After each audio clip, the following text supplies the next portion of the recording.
Well, hey there, DevCentral community. It's John and it's Jason, and we are live streaming to you right now. It's a little bit of an off day, right, Jason? It's Tuesday instead of Thursday, but man, we have an exciting time today. We are going to be doing a live lab on Ansible and automation and all that stuff. So anyways, it's going to be an amazing time together. So I was looking at really quick, what are some things that we automate today, And I mean, you think back like years ago, we didn't really automate very much, and now everything's moving to automation, right? So I was looking up what are some fun things that are automated? I saw this one story of these guys that have figured out a way to automate their bumblebee hive production, like the honey and pollination and all that kind of stuff. I don't know how they do it, but they probably use Ansible, I don't know. How can you use Ansible? Probably not. Anyway, so it'll be a great time today, though. What do you think? Yeah, speaking of things they automate, my little toddler, he loves the how it's made type shows, and, right? Automating the making of like Lego bricks and train pieces and all that. So any way you can automate things, I think it's a glorious thing. Yeah, no doubt. In fact, I went to I had a guitar factory tour. I don't remember if it was Gibson or if it was I'm gonna forget it wasn't Gibson. It was the other Martin guitar. Martin. And out in, I think it's Pennsylvania, but we went through the tour and they had changed a lot of manufacturing processes, and they had introduced a lot of automation in the factory. But the owner, it was very important to him that nobody lost a job as part of the automation. So they would retrain, or they would introduce new things into their portfolio or whatever to maintain their employees, even as they made some of the things about the jobs easier or healthier, like the painting process and all that. Yeah, it's a fascinating world we live in. And we talk about automation, and we talk about to your point, with Legos or guitars or whatever, everything's moving toward automation. So I guess from like a job security or just job perspective, there is kind of this necessity to say, hey, let's stay up with the automation movement. And that's what today, frankly, is all about. Like this lab today, Ansible is such a huge part of that story. So for those of you who have used Ansible in the past, you're going to love this lab, because we're going to dive into some deep stuff on like what's the art of the possible. How can you really use this stuff to do really cool things? There's the sky's the limit, right? For those of you who have never used Ansible in your life, this lab's going to be awesome, because we're going to start with like, hey, what is this thing called Ansible? Where do you use it, and how does it work, and all that stuff? So it's going to be a great time for everybody. So we've got the man himself, Mr. Tyler Hatton from Worldwide Technologies, with us today. And if you joined us last time we did one of these, we did the Terraform lab, and Tyler was here and just absolutely, dropped the truth right on us, and it was an amazing experience, one that I will not soon forget. And so today I'm sure will be exactly the same. It's going to be a great time. So anyway, maybe we can bring Mr. Tyler on and say hello. Yeah, let's get going. All right.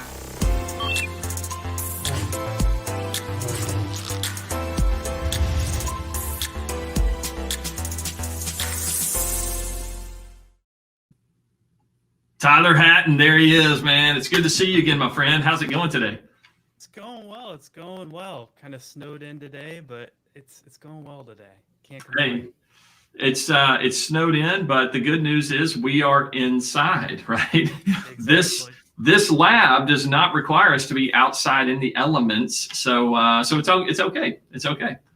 Good to go, man. Absolutely. Awesome. Well, hey, I know we like last time we talked about Terraform. It was awesome. Today we're going to be talking about Ansible, and we've got people, I'm sure, that run the spectrum of, hey, I've used this and I kind of want to get some coolness out of Ansible. Where can I go with this? And then we've got the others that have never even turned it on before. So we just wanted to turn it over to you and let you kind of talk us through what this thing is, and we'll just kind of take this journey together. Yeah, absolutely. And I appreciate it, John. And yeah, absolutely to your previous point, I think the overall goal for today is really to just kind of get people introduced with Ansible and really kind of provide a general understanding of if you don't understand Ansible today, you should probably learn it. It's one of those skill sets that I think is becoming almost uniform within especially the network engineering scene today. There's a ton of organizations and people that are using Ansible to kind of automate their day-to-day tasks. So to kind of cover at a very high level what we plan on covering today. So we're going to do an introduction to Ansible, kind of talk about what is Ansible, why you should care about it. We'll talk about kind of 4 or 5 different key concepts of Ansible, and we'll actually walk through those through an on-demand lab that we have on our website, and I'll walk through how we can access that in just a second. And then finally, as John mentioned, we're going to talk a little bit about art of the possible. So how do you kind of build out things like service catalogs, or how do you integrate things like your Slack or Teams room into Ansible to kind of automate really those kind of day-to-day ankle biter tasks that you might have to perform with the different teams within your organization. Yeah.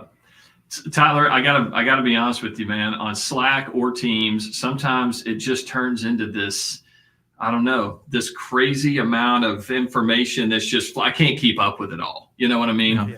So if I could automate that, here's what I need. I need some kind of Ansible something or another that will automatically respond to every Teams chat I get that says, "Hey, stop bugging me, man." You know, and then people won't suck me into their little Teams channel. I feel like there's 5,000 Teams channels, and then you talk to somebody, they're like, "Hey, here's what we need. We need to take this conversation offline. Let's create another Teams channel." And I'm like, knock it off, people. Anyway, I didn't mean to get on a little soapbox there. I'm sorry. It's like that. I don't know what just happened. You know, It's like that XKCD comics that, there's 12 standards. We need one standard to bring all the 12 standards together. It's like, now there are 13 standards. 13. Right. You guys better be careful. You might set me on a rant about like setting up Teams rooms for no purpose other than just to set up a Teams room. Yes, that's what we need. It amazes me how often that happens. Yeah, it's crazy. So anyway, when you mentioned Teams and Ansible, my mind immediately went there. Like, how do we automate this thing? Whatever. So it'll be cool. I'm excited about this. Yeah, absolutely.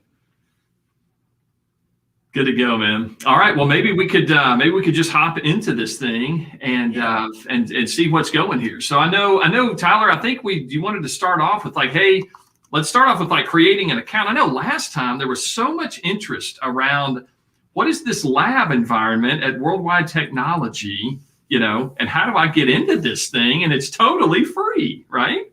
Yeah, absolutely. So as I mentioned a couple minutes ago, so everything that we're going to be doing today from an Ansible standpoint, we have an on-demand lab on our website that basically goes with it. So as we create our different configurations and we automate different workflows within Ansible, we're going to follow an on-demand lab to do that.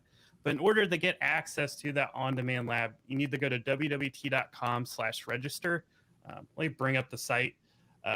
One way you can go to that link directly, but if you go to wwt.com, I think everybody can type that. It's a pretty short domain. It's a really nice domain. Hit register in the top right and just fill in your first name, last name. It's easier if you put your work email in there. If you put like your Gmail account in there, we have to go through like an approval process to give you access to the labs. But if you put your work email in there, there's a very good chance you'll be able to access and launch the lab immediately. Mm-hmm. And then as John kind of mentioned, we have a ton of different on-demand labs, videos, articles, all sorts of stuff on this website. But an easy way to kind of look up Ansible specific content, or at least the easiest way that I have found, is once you're registered, if you go to the top right, just look for Ansible. And Tyler, that's crazy, man. Are you telling me that if you search for Ansible, you will find Ansible content? Hang on. Yeah, I can't keep up. No, I'm just kidding. No, that's beautiful. What a simple way to do it. We're trying to keep things simple. That's the goal. But what probably the coolest part about this entire website, at least for me, coming from an engineering background, is you can filter on basically these on-demand labs that we built out. And that's what we're doing on the left-hand side. And what this basically displays is just a list of different on-demand Ansible labs that we have on this WWT platform, we call it today. And the one that we care about is this one called F5 Ansible Automation Training Lab. And I'm just going to click on this right now, and we'll bring it up. Oh, I'm not logged in. So let me bring up my other window where I'm logged in. Sorry, guys. That's all right. We know how easy it is to search and just get there, right, Tyler? It's just a boom, boom, boom. But where'd that thing go? There we go. Apologies, guys. But That's all right. No. If you're not registered, what you'll see is basically that Explore button I just showed a second ago. So that's why it's important that you register for the site to get access to the lab. But once you're registered, if it'll come up, we'll give it a second. There we go. You should see this magical launch lab button.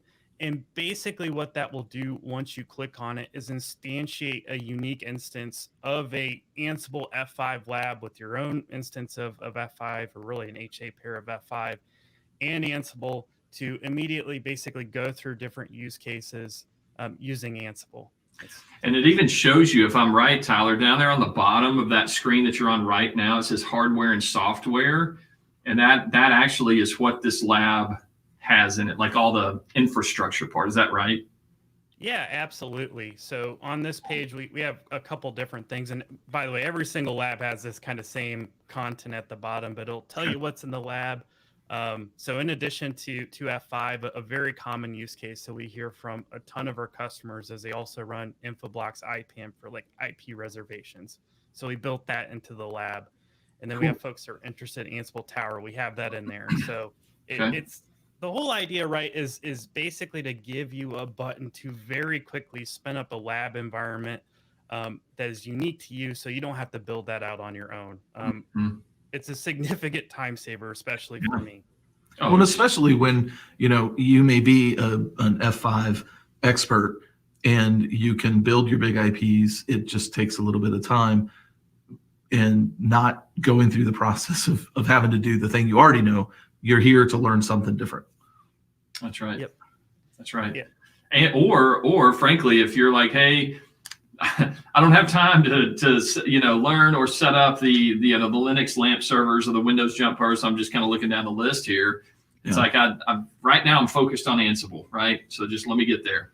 Or maybe it's been awesome. A few minutes since you set up a Windows jump host, right. And you don't want to have to go back and look through your notes that are buried in a folder, at the bottom of the drawer that's probably wrong now anyway. Exactly. Yeah. What a great tool. Awesome. Yeah, and to that point, right? Like I haven't touched my home lab in probably months. It's almost neglected at this point because I test a lot of my automation and kind of these different proof of concepts I'm building out here. It's it's easy, right? Yeah. Beautiful. Yeah. And we talked about that last time with the Terraform one, right, Tyler? It was like, hey, in years past, I would have my home lab and I'd have my, VMware, all the, stuff that I've got to spin up and whatever. It just takes forever, it seems like. Yeah. Or I've got everything set up for this one test case, and then I want to do this other test case, and I gotta spin it down or spin up something totally different. And it's a lot of time and effort. Yeah. And we're here, it's a button click. I love it. Yeah, absolutely. Awesome, man. Cool. Awesome. All right. I didn't mean to derail you too much there, Tyler, but it's just kind of cool to know as you hit launch or, get into the lab, you know what you're getting into. Even right here on this page, it tells you what's being set up. Yeah, absolutely. And cool. Again, there's a ton of information on the site. We have like related articles, we have a video, but so the other thing I'll point out, again, we have a ton of different Ansible labs. So if you have like folks in your organization, or if you manage things outside of F5, manage things like your Cisco devices. Well, I don't know why you would want to have anything except F5. What is this you speak of, Tyler? I don't understand. No. But yeah, right. I saw that list, and it's great because really, if you're here to learn Ansible, yes, we care about the F5 part, but we saw the vendor list there that allows you to get the expertise across what you might deploy in your organization. Yeah, and so that's fantastic. You should. That's beautiful. Yeah, and it certainly speaks to kind of the versatility of Ansible as a solution. So and we'll definitely go through that a little bit later. But one final thing I just want to show, and by the way, we'll go through these steps again really quick a little bit later, just to ensure everybody gets access after they've registered. But once you launch this lab, if you click this View Labs section right here, what that will basically bring up, if the page will show up. I've been noticing it's been doing that, but then it brings up the page. But Yeah. what you should see at the very top is basically a single lab in your case. I've launched a ton of instances of this lab, but a single instance of the lab that's unique to you. So when I click this Access Lab section right here, or that button, and hit Open an ATC Lab Gateway, what that will basically open up, if I don't get another login page, there we go. So really secure here, folks. But anyways, what it should bring up is a Guacamole RDP session inside of your web browser with a lab guide. So, again, all these labs have like a step-by-step lab guide that go with them. That being said, if you don't want to follow it and you want to, color outside the lines or, go off the rails, go for it. Like, you can test all sorts of different use cases in here. It's kind of a sandbox for you. Mm-hmm. I love that. Yeah. So, I mean, the truth is, all those components we just talked about, with Ansible Tower and Linux and Windows Jump Host and all that stuff, the truth is you have all of that at your disposal in this lab, right? So the sky's the limit within kind of the guardrails of those components, but use those components however you want, right? So exactly. Beautiful. And I always love to color outside the lines, Tyler, because most of the time that's where I am anyway. So that's the right place to be. It is. When I used to fly Southwest, that was like one of the things I was told. It's like, if you just sit down right away and color, just bring a coloring book with you and just start scribbling outside the lines. It's like nobody will sit next to you and it'll be great. Oh, genius. Lock that away for post-COVID air travel. That's right. I'm going to try that. That's a great idea. I love it. So we'll go through these steps again in a couple minutes. But the final thing I'll say just around these labs, if you have any issues today, getting access to the labs, if you have to register with a Gmail account or something like that, and you can't launch the lab immediately, and you see that Explore button like the one I showed a second ago, reach out in the chat. We have several different folks in there that are basically monitoring it right now and can help you out and kind of help troubleshoot your issue. So, give it a shot. And I think everything will go smoothly. Cool. I love it. Cool. Alrighty. So, as I promised, one of the things that I want to do as we just kind of wait for everybody to register and get access to that lab environment is just to kind of go through really just very briefly the basics of what is Ansible. I would presume most of the folks that are watching this presentation today have some basic understanding of what Ansible is, but I just want to kind of level that playing field in less than 5 minutes and kind of talk about the what and why of Ansible. So the first thing that I would just say about Ansible as a solution in general is it's basically the most popular automation framework today. You could say disputably, but if you look at what different organizations are doing and using, and I talk to a lot of these organizations, almost uniformly, you're seeing them use Ansible at some extent to basically manage their different devices within their environment. So things from like F5 to like their VMware environment to the routers and switches. So I mentioned things like Cisco IOS or like ACI. All those are basically different things that you can do with Ansible to manage those different components within your environment. And Ansible, just at its core, for the folks who have never used it, is just a very simple command line tool. At its core, that's what it is. And it probably takes, I would say, less than 5 minutes to install. I said something similar about Terraform a couple weeks ago, or 2 months ago, I should say. Yeah. And I think that's incredibly important, right? You want to kind of remove those barriers of entry whenever you're using an automation tool, because the lower the barriers of entry, kind of the more adoption you're going to see. So I think that simplicity factor, not only to install it, but just to perform basic configurations, is kind of what's led to the popularity of Ansible over time. And we'll see this a little bit later on once we start going through a couple different Ansible use cases within the lab. I mentioned the different use cases or kind of the different things that Ansible can configure. But again, the thing to recognize with Ansible is it's not one tool for a single silo within your organization. It's trying to kind of be the automation tool for everybody. regardless of if you're a developer trying to spin up a Docker container, or you're the load balancing or ADC guy trying to configure an F5 load balancer or F5 device. I need to be careful saying load balancer. Or maybe you're a network guy, right? Trying to configure your router or switches in your environment. Maybe even your I think we lost Tyler there a little bit. Yeah, maybe a little bit of network congestion. Internet connection is well, while he's maybe he'll come back here in a second. Yep. One of the things that we had the guys from the Canadian Parliament on a while ago, Mm-hmm. and they fell in love with Ansible, and they've been automating everything, and not just the configuration of things, but I've been following John Capobianco on Twitter, and he's automating even like pulling in route tables and ARP information and all that, and looking at path traversals and everything throughout their organization and seeing how that changes over time.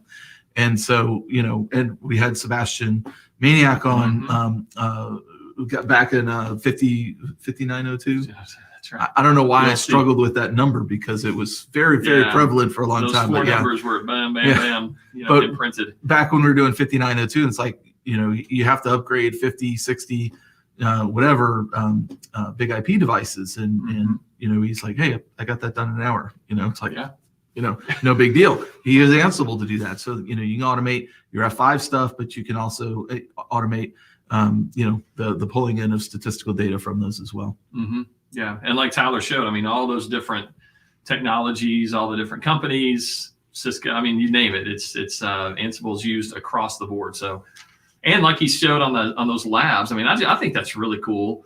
Obviously we're F5 here, but the truth is people work with all kinds of different technologies. So it's you pull up that Worldwide Technology Lab, and it's like, hey, I can learn Ansible across so many different things. Yeah, I think that's part of the power of it. Well, and sometimes it's like if you try and do something that only the only thing you really care about, like if you're the F5 guy and you only want to do the F5 stuff, maybe you just learn the F5 perspective of Ansible, but you don't really understand Ansible. Mm-hmm. Being able to go across, I saw one of the labs in there was like Ansible, like pure Ansible, where it's, you're really just focusing on the tool itself, not how it makes your job easier with your specific, perspective of everything. Yeah. Tyler's back. Tyler. There we go. Sorry about that, guys. It's just going to be one of those days. I don't know if it's a snow or what. Yeah, because it's you never truly appreciate what you've had until you've lost it. And Tyler, when we lost you there for a second, it just made me appreciate you even more. So awesome, man. I appreciate that. Where did I cut off, guys? Again, I'm sorry about that. I don't know what's going on. Yeah, no, you were just talking about the different platforms, and I don't think you got all the way to it being Python, although that's my personal favorite part of this slide here. Jason was he was like, please get to the Python part. I can't wait to talk about Python. Okay, so final two things I'll just bring up here is, at the end of the day, Ansible is an open source solution. Everything that we're going to use today in the lab is open source. So if you want to look at the code and pick it apart, whether you're trying to audit it or maybe try to troubleshoot an issue, you can absolutely do that. In fact, I've done that several different times, and I've worked in organizations where they're always suspicious of automation code. Like I don't know why, but they're like, I don't trust this code, so I actually want to look at the source code. Mm-hmm. And then the most important part is it's written in Python. So when I had talked about Terraform 2 months ago, I talked about, Terraform's written in Go, but now we're working with Ansible that's written in Python. Mm-hmm. And I think there's something that's incredibly important about that. And I think that's that thing is somewhat what has led to the growth of Ansible overall. And that is, if you look at Python, it is kind of a programming language or a scripting language. It's almost becoming kind of that go-to language, at least within IT operations in my mind, as kind of the general scripting language of choice that multiple different teams kind of share. And what I mean by that is if you, I can prove this, if you look at many of the kind of job postings that are out there, especially for a networking engineering role, one of the things that they commonly look for is skills within Python. It's not Go, it's not Perl, it's Python. And the beautiful thing about that when it comes to Ansible as a solution is you can take that Python knowledge and effectively extend upon the underlying integrations that exist within Ansible. So let's say, for example, maybe that your vendor of choice isn't on this list. Maybe you, I'm trying to think of a random one, or maybe you want to, here, I'll think of one, something random. Maybe you want to mine like Dogecoin, like with Ansible. I don't know how you would do that. Yeah. Or build out some integration around that. Right. You could build that. You could absolutely build that. And that's incredibly common within the scene today. So, I like to, looking at a programming language might be a minor thing. It's written in Python. Why should I care? But I do think it's incredibly important when it comes to Ansible, because I think a lot of the popularity of Ansible has been built on top of that. Absolutely. The extensibility of it is led to a lot of its popularity. Absolutely. And then the final thing I'll kind of bring up here, because you kind of have to mention it, is so this whole project is managed by Red Hat. Red Hat sells support around Ansible. Ansible at its core is a free project, but if you need support for your organization, Red Hat certainly sells it. But I think why that's important, that kind of Red Hat is kind of the oversight of this entire thing, is I think it gives confidence, right? Ansible is not going to disappear in a year. It's probably not going to disappear in 5 years. This is a solution that has a large organization invested in it, an organization that knows open source and knows how to build open source communities in order to kind of ensure its success in the long term. So hopefully this kind of tells everybody why you should at least learn Ansible. There's a lot of kind of great factors about it that make it kind of a good automation tool of choice when you're automating different use cases. Nice. Cool.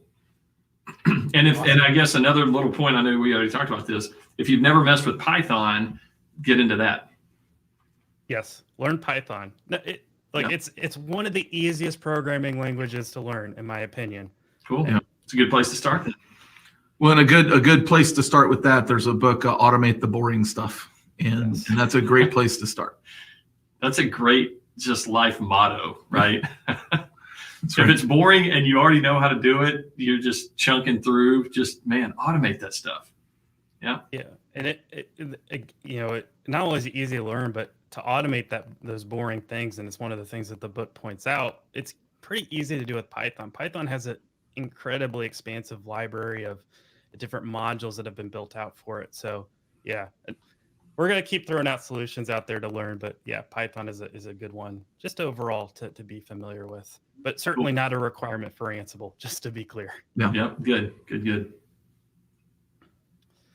And then kind of the final thing that I just want to talk about before we go into the labs is, so 2 months ago, I was on here talking about Terraform. And a very common question that I hear from many of the organizations that I talk to and engineers that I talk to is, Ansible, Terraform, which one's better? Which one should I use? Is it, one or the other thing? What's about this? And I had a conversation with a really smart engineer a couple of weeks ago. He's like, this feels like a flavor of the month situation, right? Right now the flavor is Ansible, but next month the flavor is going to be Terraform. So, I don't really know if I should learn Ansible as a solution. And the big thing that I would tell anybody watching this, and pretty confidently, is if you look at the core competencies of Terraform and Ansible from a solution standpoint, they really work better together. And what I mean by that is, if you look at what Terraform is primarily focused on, it's really around provisioning. So the spinning up the VMs, maybe the setting up of the interfaces, or the creation of networks and ACL rules on your different devices, or really within public cloud. Those are the use cases that Terraform is focused on. And within the F5 space, maybe a better way to look at it is, when you first spin up an F5 device, what are those first steps that you initially take to configure that device? You're probably going to configure some self IPs and VLANs. You're going to do some resource provisioning. You're going to have to license a device or it won't work at all. All those things are that in Terraform and with F5 declarative onboarding, that's what those two solutions are focused on. Kind of those initial steps that you take to configure a device and maybe the software on top of it. Where Ansible is primarily focused is really what's commonly called day two configurations. So you have that software running on that device like F5 Big IP with TMOS. There's probably some configurations you need to make to that device on a day-by-day basis. So the creation of VIPs, pools, profiles, iRoles, all those things that as an F5 administrator, we know and love and we do every day. Those are the things that Ansible is very focused on configuring. And it's not even just F5, even like spinning up a web server, maybe manipulating the comp files inside Nginx. Those are the things that Ansible is primarily focused on. So when I say better together, think of Terraform more around kind of initial day zero, day one provisioning, and kind of Ansible day two configuration management. Now, the final thing I'll say about all this is, at the end of the day, could you use Terraform for everything? Probably. Do you want to? No. Same thing with Ansible. Could you use Ansible for everything? Could you use Ansible to provision EC2 instances in AWS? Absolutely. There's people that do that. But is it a fun process? It's up to you to find out. But I can tell you it's kind of a pain. So, are you saying that's not for the faint of heart? Yeah, it's. He's saying it depends on how you define the word fun, right? Yeah, Right. It's one of those things that you have to discover. So I think one of the traps that I've seen a lot of organizations fall into is they get very focused on using a single solution to basically automate every use case in their environment. Mhm. And I completely understand where that's coming from. There is such thing as tool sprawl, but I do think that there are certain core competencies, again, that certain tools are best at. And certainly when it comes to Terraform and infrastructure provisioning and infrastructure as code, absolutely. And when it comes to Ansible and configuration management, absolutely. So better together. That's the whole message here. Yeah. Learn both. And to that point, you can make Terraform do it all. You can make Ansible do it all. There is overlap, but complexity, brittleness in your infrastructure, you introduce those things by trying to make one tool do it all. Mm-hmm. Like the Swiss Army knife, right? Yeah. The Swiss Army knife can do a lot of things, but outside of the knife, it doesn't do any of the rest of it really well. It's got a toothpick in it. It's like, I don't need a Swiss Army knife to be my toothpick, right? And yeah, Tyler, I love this because in my mind, I liken this to if you're building like a woodworking project or whatever, right? You've got a hammer and you've got a screwdriver and, or whatever, or you've got a handheld saw, or you've got a circular saw, or you've got a miter saw, whatever, right? You can take all kind of analogies. And I think some people just don't quite understand the simplistic nature of what you've put on this slide. I think it really helps solidify or clarify, like, hey, Terraform is very good at what it does. Ansible's very good at what it does. But yeah, if all you're holding is a hammer, then everything looks like a nail, And and sometimes, in the words of the one wise man, he said, sometimes if you're holding a hammer and you hit a nail, it's great, But if you hit your friend, it's not so great, Whatever. So it's good to know what the tools do and how they work, So yeah, I really appreciate this. Yeah, absolutely. And just as a quick shout out to, I'm hoping this is okay, but I know Nginx has also been doing a webcast called, I think it's API Autopsies. And they did a second episode last night, and they got a similar question around Nginx specifically. And they were using both Terraform and Ansible, and the messaging was kind of the same. It's really a both type of situation. Look at your use cases, but in reality, it helps to kind of understand both solutions overall. Mm-hmm. Beautiful. So we need a T-shirt with Terraform and Ansible on both of them. It's like both better and together. Not either or. Right. Right. Hashtag better together. Yeah, they could be giving themselves a hug or whatever. Yeah. So social distance. That T-shirt. I want that T-shirt. Exactly. I love it. Cool, man. All right. All right. So let's go back to the lab really quick. And now we're actually going to go through some kind of basic Ansible concepts, really talk about really those 4 or 5 different concepts that you have to know in order to use Ansible. So what I'm going to do really quick, and I'm hoping everybody's registered for a lab now. Yeah. They've had some time now, Tyler. Let's hope so. Maybe is that why you knocked out your internet connection a minute ago, just to give the people some time, you know? A few more Such a kind man, such a kind soul. I love it. But for everybody that missed it or is trying to catch up right now, just look up Ansible, maybe F5 in here, in the little search icon in the top right, and then we'll look for that. And then what you should see, it's on the right-hand side for me, but you can also filter it down too on the left-hand side. Just click the lab checkbox. And what you should see is this thing called the F5 Ansible Training Lab, Automation Training Lab. And that's the lab that we're going to use today. And just click this Launch Lab button right here. And again, that will instantiate basically a unique instance of this lab environment for you. So I'm hoping everybody got that. I think everybody has it now. But I'm going to launch another instance. I think this is like 9 for me now. So yeah, Tyler, you're out of control, man. Probably going to have somebody yell at me after this. But no worries. Hey, and just for those people that, for whatever reason, don't want to launch the lab or having problems getting in, whatever, obviously you can just follow along with us here on YouTube and just kind of then do it later today tomorrow, comment, whatever. But certainly if you can get on in there, do it along with us. Yeah, absolutely. I think most people like me probably multitask. What we're going to do, again, to get access to this lab environment is I click that View Labs link in the bottom, but another way to get access to it is in the top right, you see My WWT. Once you bring up that screen, there's a unique tab called Labs. And as you can imagine, it lists out all the labs that you have launched. In my case, I have 9 of them. So nice. What I'm going to do is I'm going to access one of these labs. So I guess I'll pick this one right here.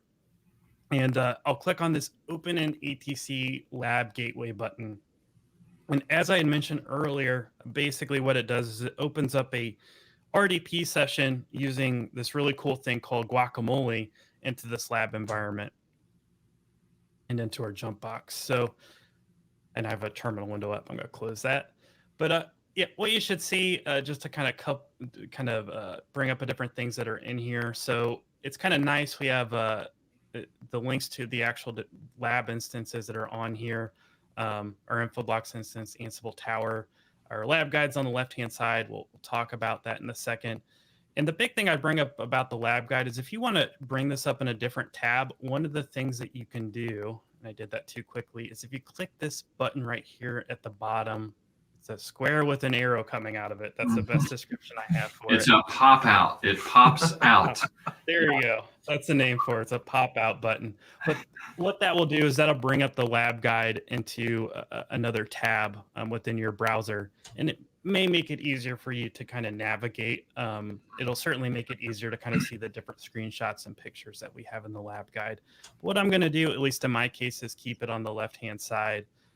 And I feel like there's one other thing I was going to bring up about this, but I think we're good. Yeah.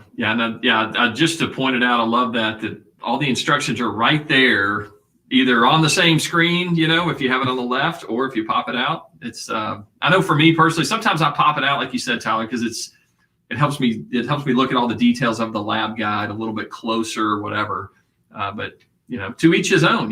Hey, this is where you start coloring outside the lines, or not, a little bit. Right? Exactly. Let's have some fun with this. But now I remember the final thing. I was like, what the heck did I forget? So if you're trying to access this through Google Chrome, one of the nice features that exists within this lab is it basically gives you the ability of passing clipboard or copy and paste information between the lab guide and the lab environment itself. So it didn't actually pop up for me. For most people, it will. But what you should see in here is basically a question that asks, and maybe I can bring it up. We'll see. Yeah, a question that asks, hey, can I allow Guacamole or this lab instance basically access my clipboard? And I'm going to click allow. And what that will let me do, and this is really handy once you start copying and pasting commands into this lab environment and code into the lab environment. Mm-hmm. Having a little bit of latency here. There you go. It's that snow, I'm telling you. But but what it lets me do, right, is I can copy and paste whatever text in this lab guide directly into this this jump box, and this is super handy. That's super cool, because we all know, man, when you start typing in these command line things that are long and crazy, it gets crazy. Although I will say the brain science says the more you actually do the work, the more it'll stay with you. Now that's true. That is totally true. Yeah. But some of us are lazy, Jason, or some of us like to work smarter, not harder. However you want to look at it. I actually agree with that. If you could type it in, type it in. But we're going to take some shortcuts here because we only have so much time. That's right. That's right. But kind of going through this lab guide itself, left-hand side is like, top left-hand side is this like hamburger thing. So if you need to jump to a certain part of the lab guide, you can do that very easily. Mm-hmm. But kind of walking through what's in this lab itself, just as a basic walkthrough. So we have an F5 device in the middle. It's kind of like a 3-arm configuration. So we have a external network that our jump box is connected to, an internal network that a pair of, they're actually not even LAMP servers, they're Nginx servers now. We should change that. But a pair of web servers that we have in our internal network. And then we have this management network at the very top that we're going to use Ansible to connect with their big IP devices.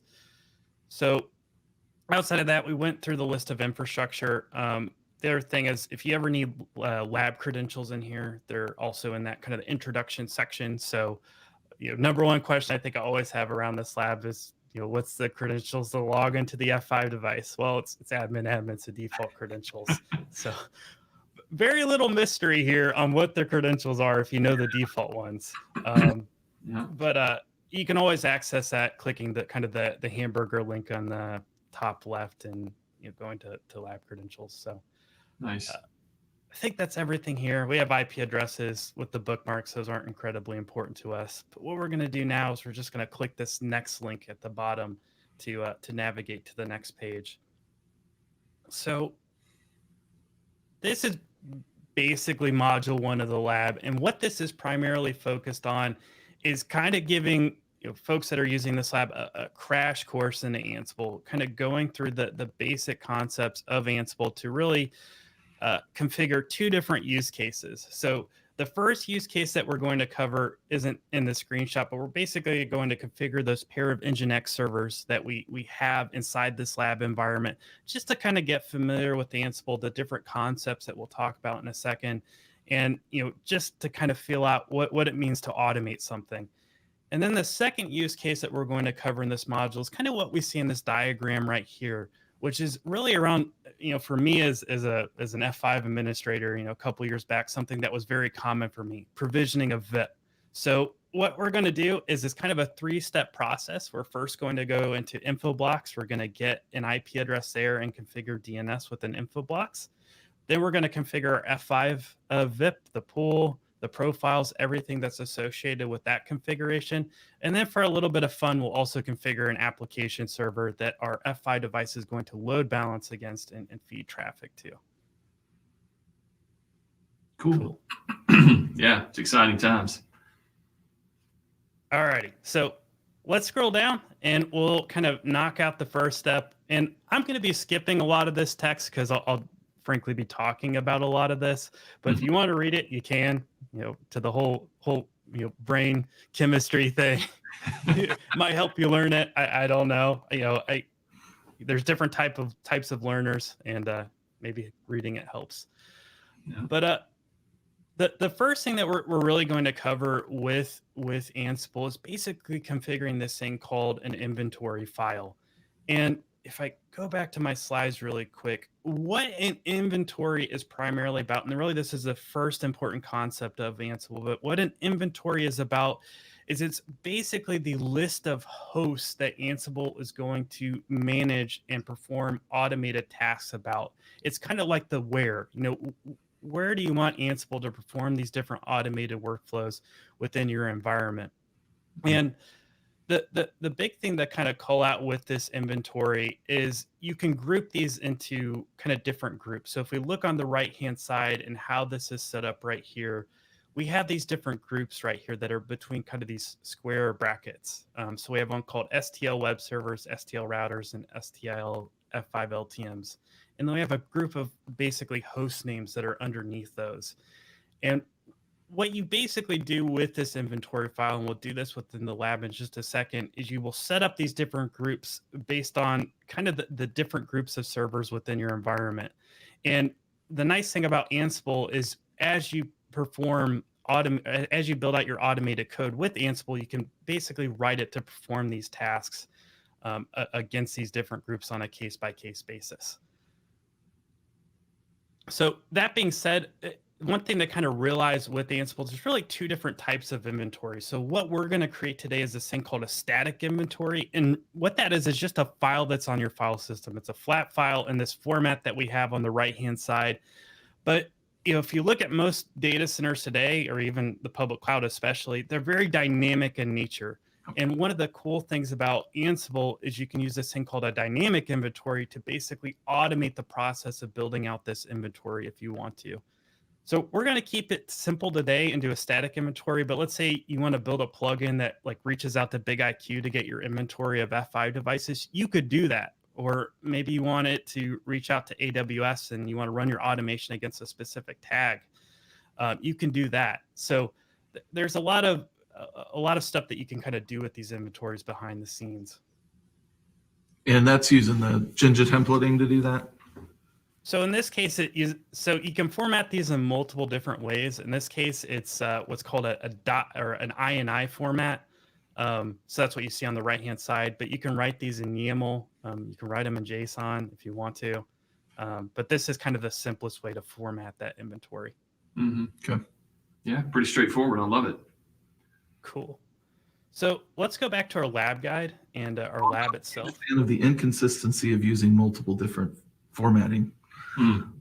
Like for me personally, it's like if I can use YAML across the board, actually YAML's not my favorite, but if YAML's the only choice across the board, I would use YAML. What's your versus favorite? Mixing. What's your favorite, Jason? Probably JSON right now. See, I was going to say that just because it's so close to your name. Well, Jason. that's true. That's right. JSON. Yeah. I was like, it's got to be JSON. Yeah. Right? Although the TOML format, it's not widely adopted yet everywhere, but that's probably my favorite. Nice. Good to go, man. All right, we digress, Tyler. Yes. I will get off my soapbox. No, we'll talk about all the fun with YAML a little bit later once we start building what are called playbooks. But yeah. Which I also have a problem with some nomenclature nuances. Okay. But we'll talk about that when we get there. Tyler, just a little heads up. I think we've touched a nerve over here with Jason. So just, warning as we move forward. It's good stuff. I have some gripes on my side, so all right. I'm curious if we share any of them. We're keeping it real today, Yes, absolutely. So if we look at kind of the structure I showed earlier, this is kind of what we're going to do for our lab environment. So at the very top, we're going to have this group called all, which is kind of a default group that exists in all inventories of Ansible.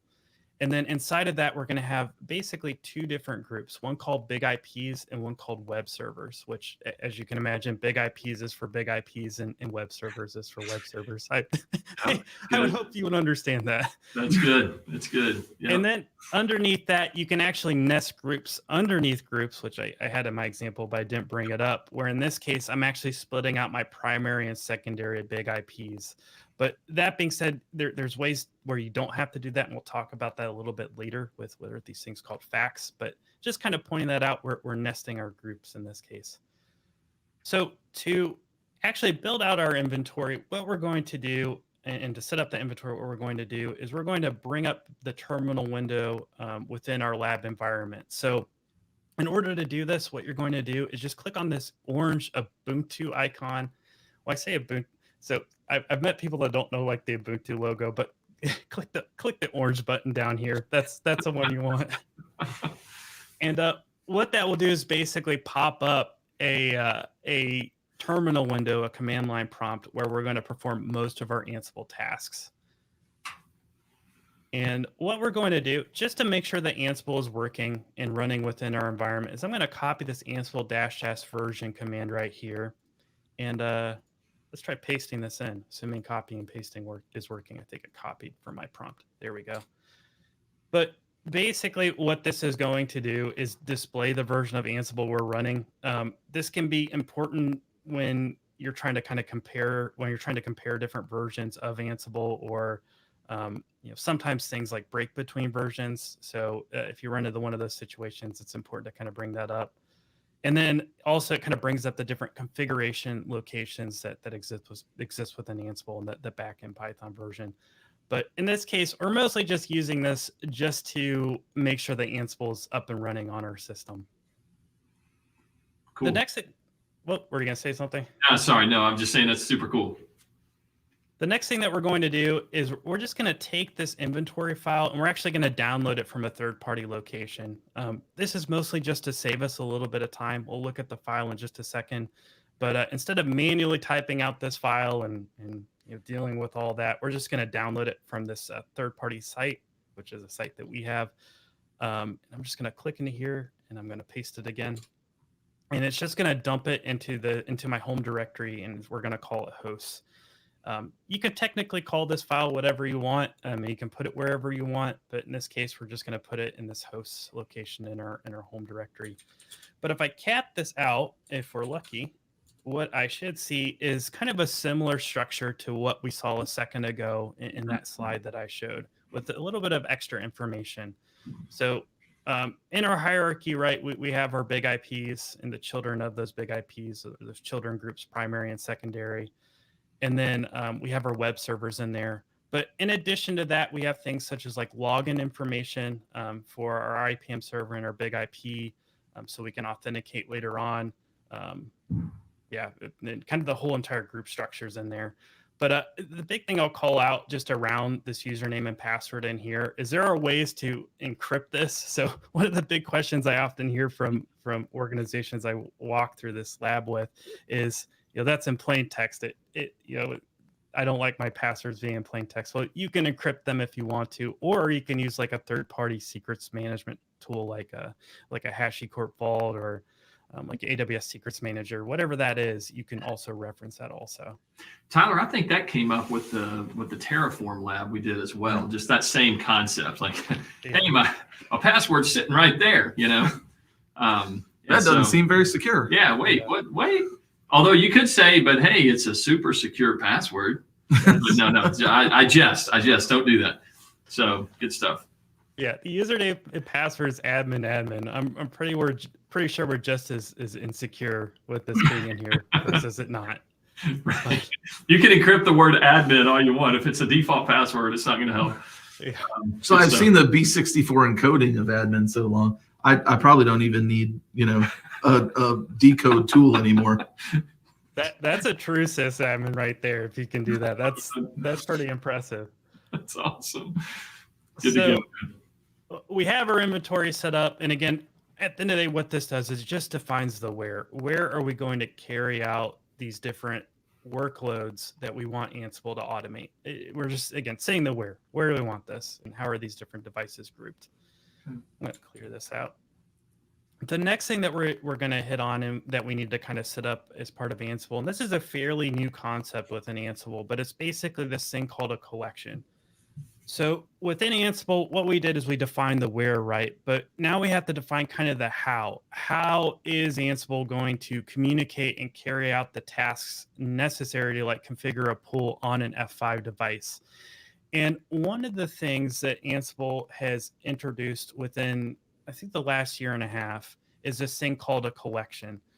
And the way to kind of think of a collection is basically a collection. It's a grouping of the different integrations that Ansible needs to talk to the different devices within your environment. So, there's an F5 collection, there's a VMware collection, there's a Cisco iOS collection.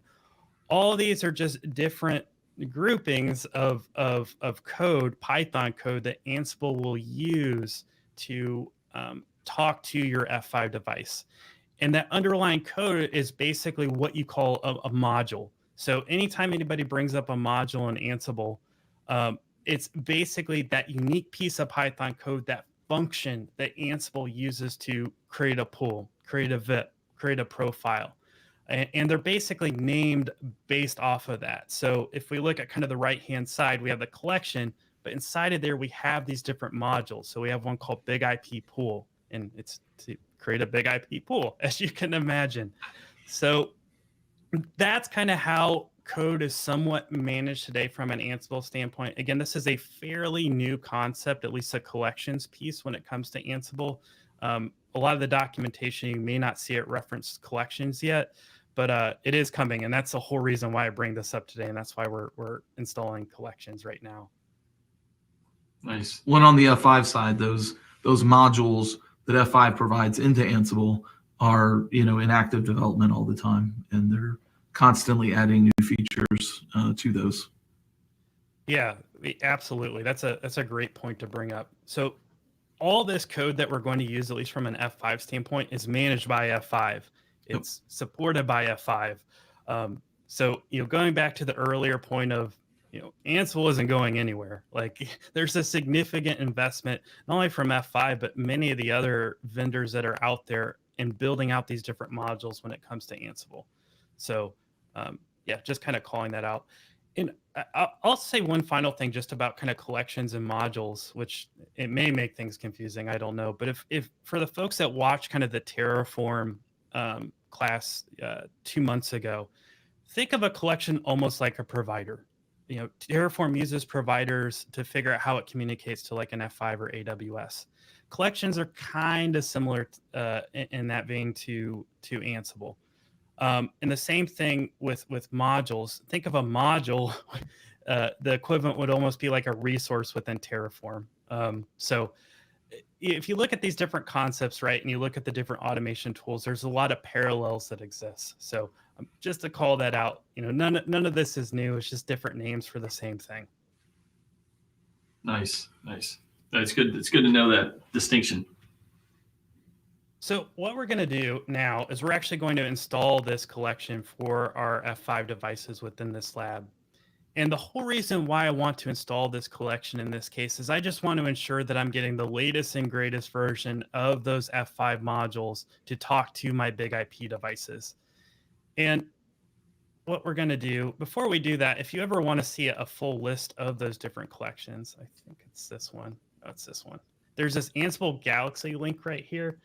And what this is it gives you the instructions to install the collection itself. But what I think is really interesting about this is it gives you the documentation around those modules that are within the collection.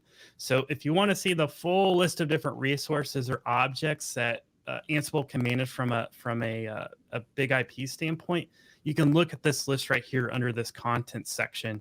And I mean, they have everything in here, like anything that I can imagine for the most part. And then they also have this doc site right here that gives you even more documentation on how you leverage these different modules and the parameters that they take when you run them. So just something else to kind of call out. I think during the Terraform one 2 months ago, I was all happy about documentation. And the thing to realize about Ansible is it's also incredibly well documented, which is a great feature to have as part of an open source project. Yeah, that's a critical thing. Alrighty, so what we're going to do is we're going to install this collection. But as kind of a first step before we do that, we have to set up this file called .ansible.config. And this isn't necessarily a requirement in order to get collections in Ansible running, but it's kind of a nice thing to configure in order to specify where our collections are from a configuration standpoint.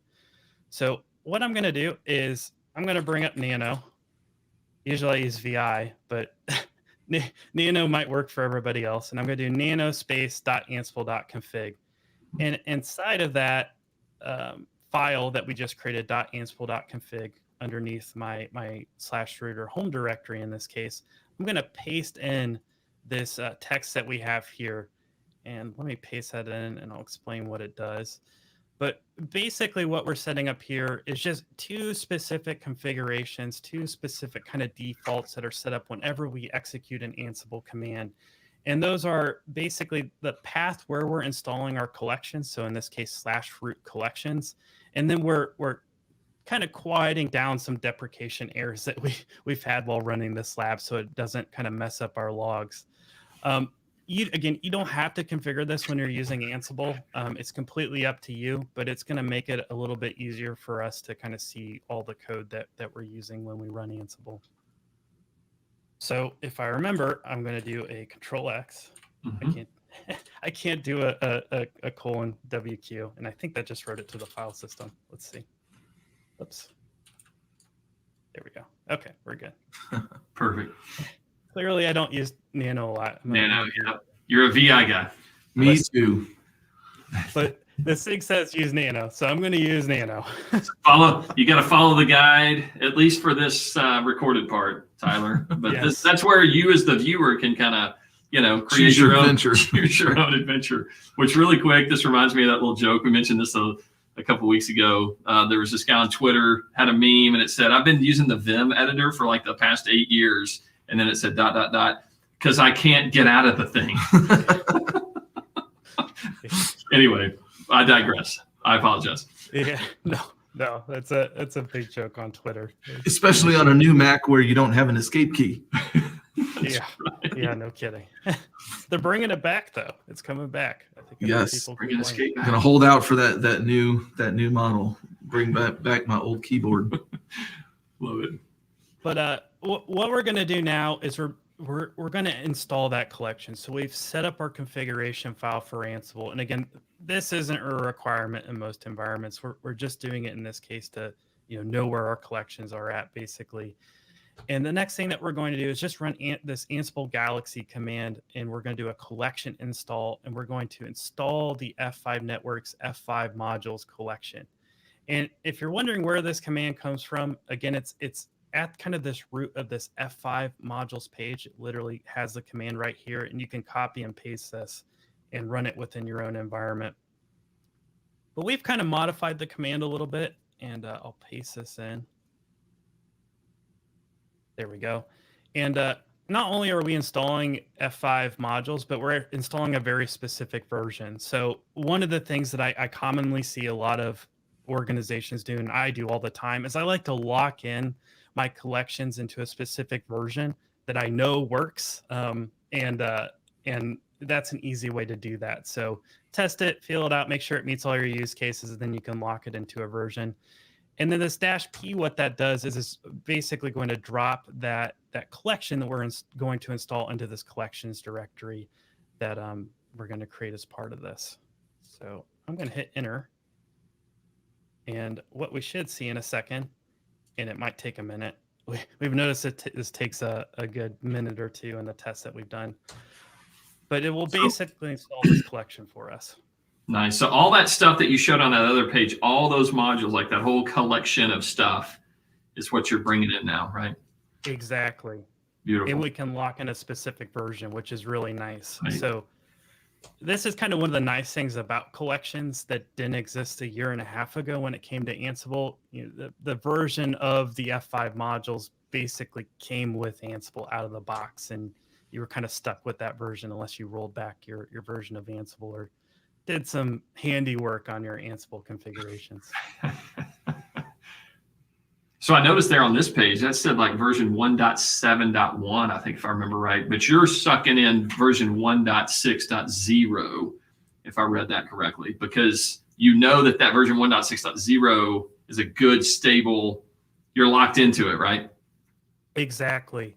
And if you want to see the different differences between the versions, actually they don't have a releases page. I was hoping they would, but I'm sure there's release information somewhere that they have listed out that specifies those differences between versions. Yeah, cool. So we have our collection, and we're going to skip this section right here. It just explains how collections work in Ansible. The next thing that we're going to do now that we have kind of these F5 collections installed on our system for when we interact with the F5 devices later on is we're going to set up authentication basically between our local host that's running Ansible on top of it, so our local jump box or workstation, and the web servers, these Nginx web servers that we're going to configure in just a moment. And in order to do that, the default way that Ansible basically authenticates into Linux hosts is through SSH. So F5 is a little bit different because you have a username and password, and it uses a REST API behind the scenes to talk to those devices. But for things like Linux hosts, like probably your databases or your web servers, the things that you're configuring on top of those Linux hosts, you're going to use SSH for that. And in order to do that, what we're going to do is we're going to take this SSH keygen command right here, and we're just going to generate an SSH key pair that we're going to copy over to our web servers that we're going to configure. So we'll do that. We're just going to hit enter and use the default options. No passphrase, no nothing. Drop it into the default directory. And we're going to copy this SSH key using this SSH copy command to those Nginx servers that we're going to configure using Ansible. Oh, didn't take my clipboard. I would do Control W, but I'm worried about it clearing out my terminal window. There we go. Nice. And we'll just say yes here to accept the connection.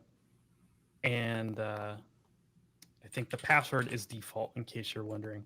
So kind of the same username and password for your F5s. Yeah. And if you forgot, you can go all the way back to the beginning, like you said, and look at the Click your credential hamburger. list. That's right. Click the hamburger. Yeah. I like calling it a hamburger. It's kind of fun to say. It's beautiful. Yeah, why not? And it kind of prompts you to be hungry later after this lab. That's right. Absolutely. So what we just did there, right, was just ran both of these commands. And again, all we did was copy what's called the public key, or the kind of the matching key that we're going to use to authenticate into these Nginx servers to those remote hosts. Mm-hmm. So that's what we just did right there. And then what we're going to do now is probably the most exciting part, in my opinion, is we're actually going to write our playbook. So we'll talk about in just a second what a playbook is, but we're going to go through those steps of configuring those Nginx servers. We've set up the authentication. We've got the code that we need in order to perform these tasks. Now let's actually perform those configurations. Cool. But it's a very first step. One of the things that we want to do is, I actually skipped this, but one of the things that we want to do is test the connectivity against those web servers, or against those servers that are going to be our Nginx servers. And an easy way to do that is if we run this Ansible, and then we have this name web servers, which is a name that was in the inventory. If you remember, we had this web servers group, Mm-hmm. and then -m ping, and ping is just a module, again, another integration that exists within Ansible that it can use. And then -i host, which is like the where, what are those different groups that we're going to use, and hit enter. What that's going to do is take that SSH key that we just set up to authenticate into those remote systems and basically give you a pong and a success message. So it just as a very quick test, hey, is this working for me or not? Can I connect to these servers that I'm about to configure? That's a very easy way to test that, is just to run this Ansible command against a specific group using this ping module.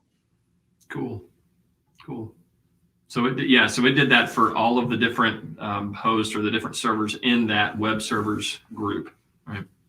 Yep, absolutely. Which in this case is just those two, but it could be many more than that if it needed to be. Yeah, it could be thousands. Yeah. And literally thousands. That's where this automation stuff really starts to get powerful, where it's like, yeah, now you're in the thousands. And imagine doing that manually. You can't do it, Yeah, I actually can talk about us worldwide. Like so at WWT, we like configure all of our different campus router and switches using Ansible. And you think about the number of that, like it's, we're probably at least in the dozens, if not, over 100 different campus locations. And think about all the network devices that have to be managed at those different campus sites. And we use one tool for that, which is Ansible. So it's kind of handy. Yeah. So what we're going to do now is we verified that we have connectivity. We're authenticating into these servers. Let's actually configure Nginx on these servers. In order to do that, one of the other things that we can kind of do is kind of pull information about those servers themselves. So one of the cool things about Ansible is it has this concept that are called facts. And what facts are about within Ansible is, let's say, for example, maybe I want to know the MAC address of a server, or maybe the different interfaces or IP addresses that are configured for that server. I can run the facts module against those different servers and collect that information on the fly using one tool, which is Ansible. So you can go through this, you can run this command, and this will collect the facts on your local system. But what I want to do just as a very quick shortcut is I'm going to take this Ansible-M setup, and I'll paste this in. Let's talk about it. Oh, it took that Pong and it copied it. There we go. But I'm going to run this -m setup. And again, setup is just another module within Ansible, and it's about collecting facts, that enumerating information about those different systems within your environment, in this case, Linux servers. And I'm going to pull the host name of those different servers within my environment. I have localhost in there. Let's make that web servers. So let's target that specific web servers group. Oh, I forgot to put that -i host in there. So I always have to remember to put my inventory file in there before I run this. And again, these are just basic commands to run with Ansible if you just want to pull like information about the different hosts within your environment. So in this case, I actually grabbed interface information. I didn't put host name in there, but I can see the different IP addresses that are assigned to these different web servers very quickly using Ansible. And we'll use those a little bit later on when we build out our web page that the web server is going to serve up. Cool. So we've done that. We've verified that we can collect information, we can collect facts, we can connect to these remote hosts. Now let's actually build out the automation code and write these things that are called playbooks. So you could read this whole section right here. What I'm going to do is let's just take a quick minute and kind of talk about what a playbook is. So if you've ever talked to somebody about Ansible, they probably have mentioned this thing called a playbook. And really what a playbook is within Ansible is it's the language of Ansible. Whenever you want to automate some type of workflow within Ansible, you're probably going to be writing a playbook. Ansible basically takes in this file, which is what you see on the right-hand side, and it interprets it and then takes the information that's within that text to carry out the different tasks or workloads that it's going to carry out on the different hosts that you're managing. And we kind of mentioned a little bit earlier, but playbooks are written in this thing called YAML. Was it YAML ain't a markup language is what I think it stands for. And I love how the Y in YAML stands for YAML. Yeah, they were self-defeating even naming it, but rightfully so. Yes, yeah. I've heard arguments as to why it's not a markup language. I don't know, whatever. I'm not going to argue that point, but it's like, yeah, it's like GNU, not Unix. It's the same idea. But the thing with YAML and kind of the what it is. So YAML is a way of formatting data. So we had talked about JSON. We had talked about TOML earlier. We had talked about, well, I didn't bring up XML, but if you're familiar with XML, YAML is very similar to that. All those different solutions are just a way of formatting and kind of creating a hierarchy of data. And YAML is very similar to that. And the one differentiating factor of YAML that makes it kind of a pain to use in my mind, at least at first, is it's white space sensitive. So if we look on the right-hand side here, I've kind of put these lines here. And these lines are incredibly important because they kind of denote white space that exists within our YAML file. So if you're familiar with like Python and the spacing within Python, it's kind of similar to that, where basically what it's saying is, okay, I have a list of tasks. How do I know what those lists of tasks are? Well, I have to do spaces down here, and then underneath that, we have our list of tasks. And this part right here, in my opinion, is the biggest learning curve when it comes to Ansible. Just getting familiar with YAML, understanding the spacing rules, just getting used to that. It is very challenging. But what I will say is probably two things. So Ansible does have documentation around just getting yourself familiar with YAML syntax. We'll kind of go through it a little bit later once we start building out these playbooks, or really in a second, we build out a playbook. So you can kind of at least get used to looking at it. So there's documentation around it. But the other thing I'll bring up around YAML is Ansible is not the only solution that uses YAML out there. If any of you have worked with Kubernetes or are familiar with Kubernetes, the manifests or the language of Kubernetes, the way that you will often interact with it, is written in YAML. A lot of tools out there outside of Ansible use YAML. I use this thing called the serverless framework to deploy like Lambda functions in AWS. It uses YAML. So the big thing I would say to anybody who's brand new to YAML is like, I hate this. The spacing of this is just miserable. Is that I agree, but it's well worth your while to pick it up and learn it and understand it, because there are so many solutions out there. In addition to Ansible that use it. This isn't a language that's specific to Ansible. A lot of people use it. Yeah, for sure. So don't, if you can't fight them, then join them, kind of thing, right? Yeah. Just hop on the bandwagon. It's already left, the train has left the station. Just get on, sort of an idea. And I'm sure there are YAML formatters. Like in Python, I use black a lot because, I can type up my file and it's a mess, and just hit black at the end of whenever I'm done with my code, and it just auto formats everything for me, so it looks nice and neat and acceptable for pull requests that out on GitHub and all that, and it will work, and and the interpreter will not complain. Yeah, I'm sure there's formatters for YAML for that as well. Yeah, there's one I commonly use is what's called a code beautify tool. There's like YAML beautifier tools. There's YAML linters.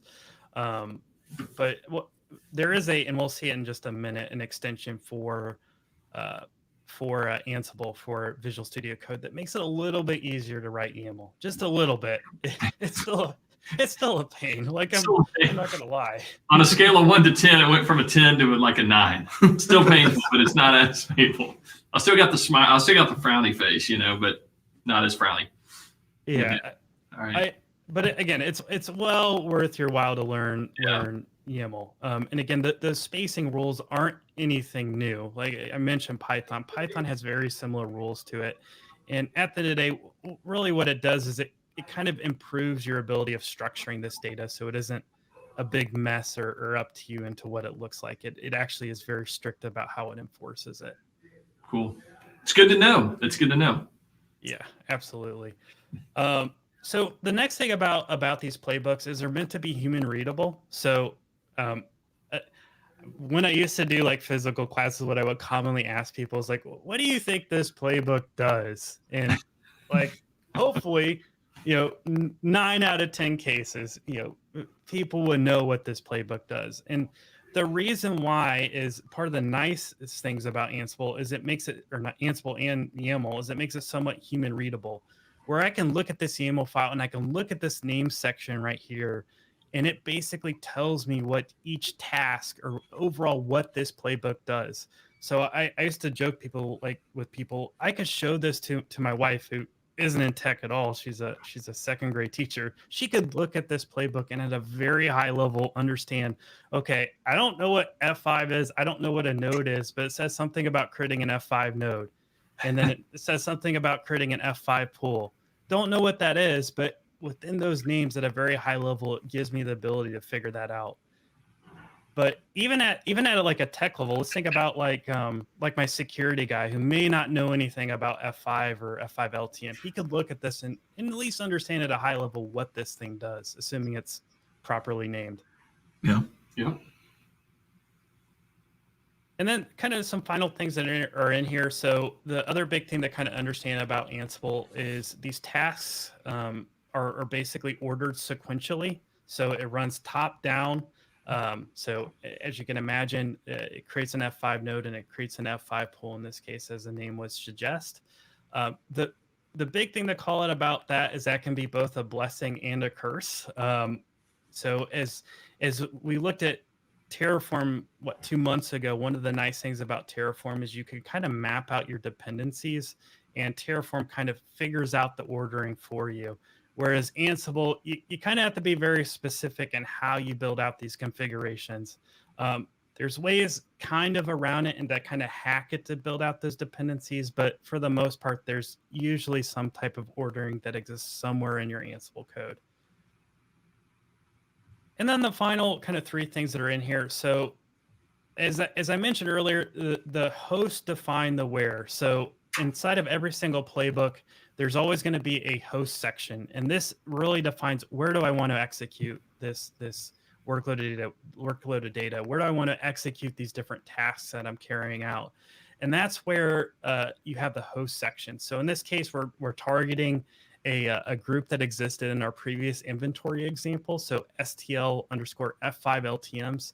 And basically what this would do is it would target every single host. In that case, I think it was 2 F5 devices that was in that specific group. And then the final thing here that we have is the what. So what do we want Ansible to execute? And as I kind of mentioned earlier, we have this task section that basically references step-by-step what are the different automated tasks that I want to carry out on these F5 devices that I'm managing using Ansible.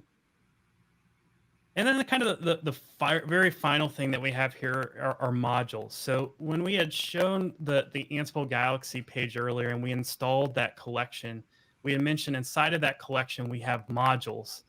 And where we reference those modules inside our playbook is basically right here. So we have a module for big IP node and big IP pool. And inside or underneath that module, we have our parameters that we're going to feed into it that basically define how we want to configure that pool or how we want to configure that node on the devices that we're managing. Okay. So it's all starting to come together for me now, Tyler. Yeah. It's, so we've stuck in all those modules. Again, you chose module version, whatever it was, 1.6, the one that you knew was stable and good. It had all these modules, the F5 modules, big IP node, big IP pool. There's all kinds of stuff in there, right? But for each of those modules, there are parameters that are defined. And now this is where we're getting into this is where the rubber's meeting the road. We're actually filling in the parameter details of what that thing's going to be looking for, right? Exactly. And love it. One thing I want to show just really quick around that is if we go back to that Ansible Galaxy page, I had brought this up earlier, but if you ever need a full list of those parameters, one of the things that you can do is inside this module list. Mm-hmm. So let's look for that big IP pool. Yeah, I was going to say, let's grab one that we're looking at. Okay. So I'm going to search for that and I'm going to click on the link for that. And what that's going to show me is really a couple different things, but the things that we really care about are this parameter section right here that lists out all the different parameters that module takes in. So things like health monitor and how that health monitor works, just as a quick example.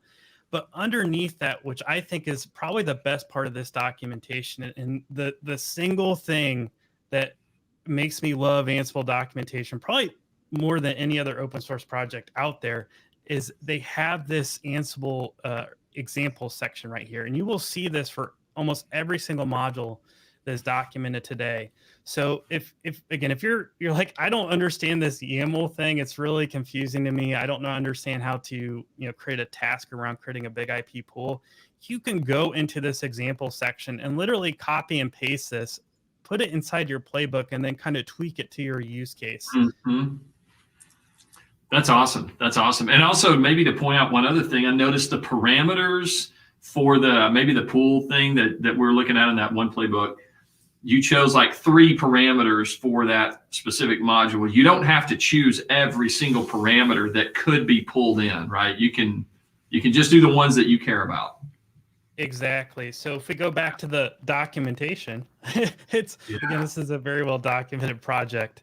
They list out the different defaults that exist for these different modules. So here's one, partition. Almost everybody uses common. So as you can imagine, the default partition is common. So you don't have to put that within your playbook.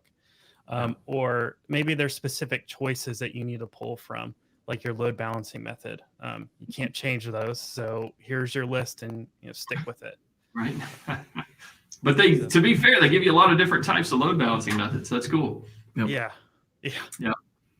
So again, if you're looking for a good place to start with Ansible, if you want to know all the different things that it can do and how to utilize those things, definitely check out the documentation. It's probably, in my opinion, the best way to learn Ansible is just think of a use case, think of something you want to accomplish, and just try to pick apart the documentation and start to deal with the YAML and build out these playbooks on your own. Cool. RTFM, right? Yes. So let's go back to act like everybody else. Right. So we're going to skip this task right here. This is mostly for like self-guided stuff, like understanding the YAML and writing playbooks and all the different parts of the playbook. Again, if you want to read this, you can. It's just a bunch of reading. There's also a link right here to a playbooks introduction page that the Ansible project has written. Cool. But what we really care about is let's actually write this thing. Let's actually build out the folder structure and write the playbook that we're going to execute against these Nginx servers. So in order to do that, what we're going to do is we're going to bring up Visual Studio Code, which is, I can't remember what it was, but John, do you remember? I'm just going to call it infinite. It's the half. It's the half infinity. So I know we joked about this before. It's like infinity divided by 2 is still infinity. But yeah, there's this whole history of the Visual Studio Code like icon and how it came about. Someone commented on that in from one of the viewers. And I think we gave him the gold star that day, and which is worth a lot, Yeah. What's bad is it must have been forgettable. But like the reason why, because I can't remember. You have to go back and watch the Terraform, playback, or I don't know if anyone's out there watching. Look up the Visual Studio Code icon history and comment on it. We'll pull it up. But what we're going to do here is once we have Visual Studio Code open, we're going to create basically a new workspace where we can start building out these different playbooks in order to execute in our lab environment. In order to do that, I'm just going to go to File at the very top. I'm going to do Add Folder to Workspace, and I'm making sure I'm following the lab guide. And I'm going to go into my Documents folder, and we're just going to create a new folder called Lab2, very creatively named. Yes. And we're going to select this and just click Add. And what that will basically do is just bring up that directory inside of Visual Studio Code where we can very easily add files and add new folders to it on kind of an on-demand basis. And what we're going to do inside of that lab2 folder is we're going to create this install nginx.yaml file. So as I had mentioned earlier, all these playbooks are written in the YAML format, and the extension is .yaml. And we're going to create that new YAML file inside of this lab2 directory or lab2 folder. And we're going to scroll down, and inside of that inside of that install nginx file. And how do I make this bigger? Can I make this bigger? Because this is not readable. How do I? There we go. There it is. That's a whole lot better. Yeah, beautiful, beautiful. There's always like 6 different ways you can make this thing bigger, but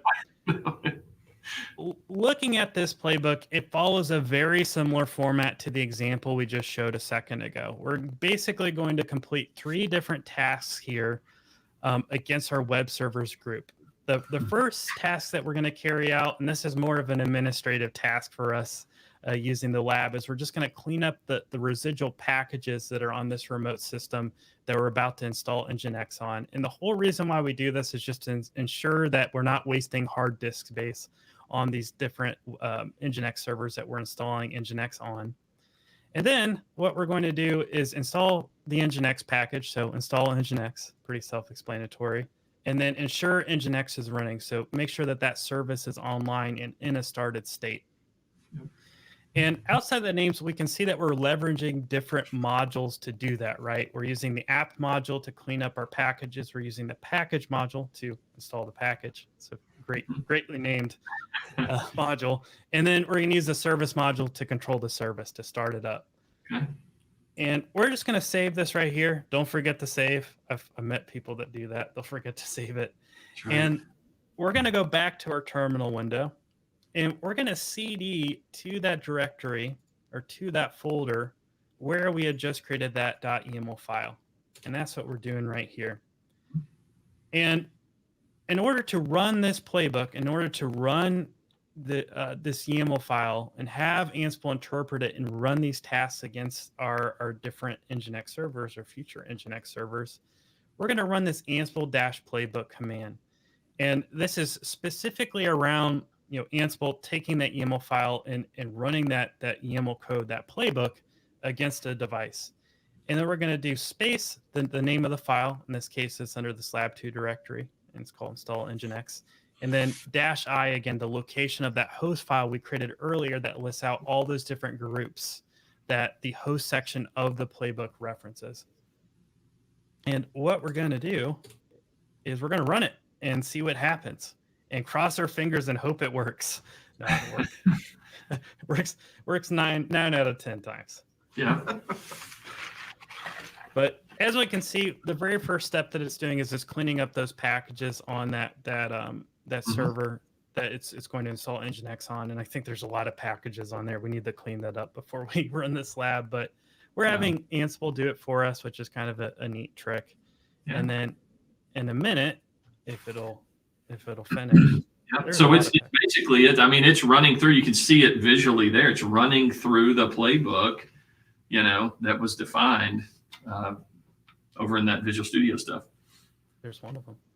Yeah, absolutely. And the other thing to call out too is one of the things that Ansible does by default, at least with Linux servers, is it gathers those facts about the system. So that enumerating data that we have right here, it collects all that information where if you want to reference it later on in your playbook, you can absolutely do that. Okay. But you can also set that, I saw in one of the examples, the gather facts false. Like if you don't want it to do that, you can turn that off. Yeah, absolutely. And we're going to do that for the F5 device that we're going to run tasks against in a couple minutes, because the default way that Ansible collects facts about a system doesn't work for the F5 devices. We have to use something else for that. So that being said, what we should see now is this play recap area right here.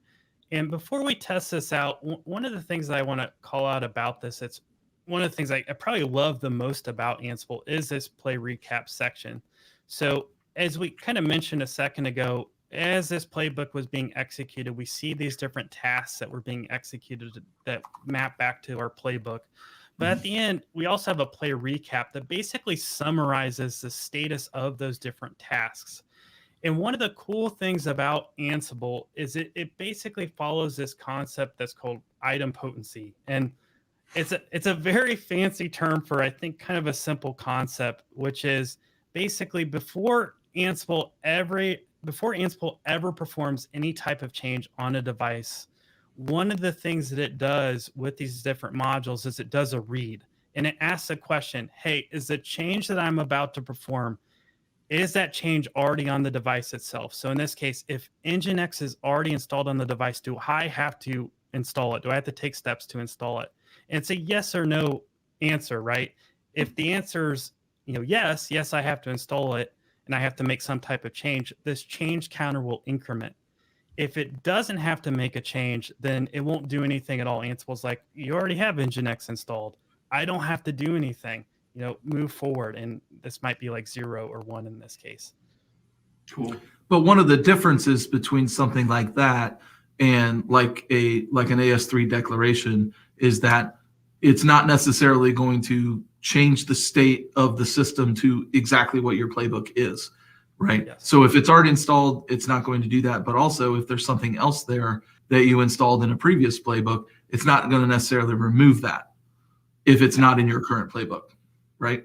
Yes, absolutely. So it has no means of managing state, which is one of the nice things about Terraform. We talked about state during the Terraform section. Yeah. And the other problem that it has is it doesn't manage, again, those dependencies between different tasks or resources that you're installing on the system. Right. So it's nice in that it's easy to learn, but there are certain limitations that you have to keep in mind when you use Ansible, and that's certainly one of them. Yeah, you have to manage your state somehow else. Mm-hmm. Yep, it's good absolutely. Good to know. And sometimes that can be very challenging. It's possible, but it's tough because it's not native.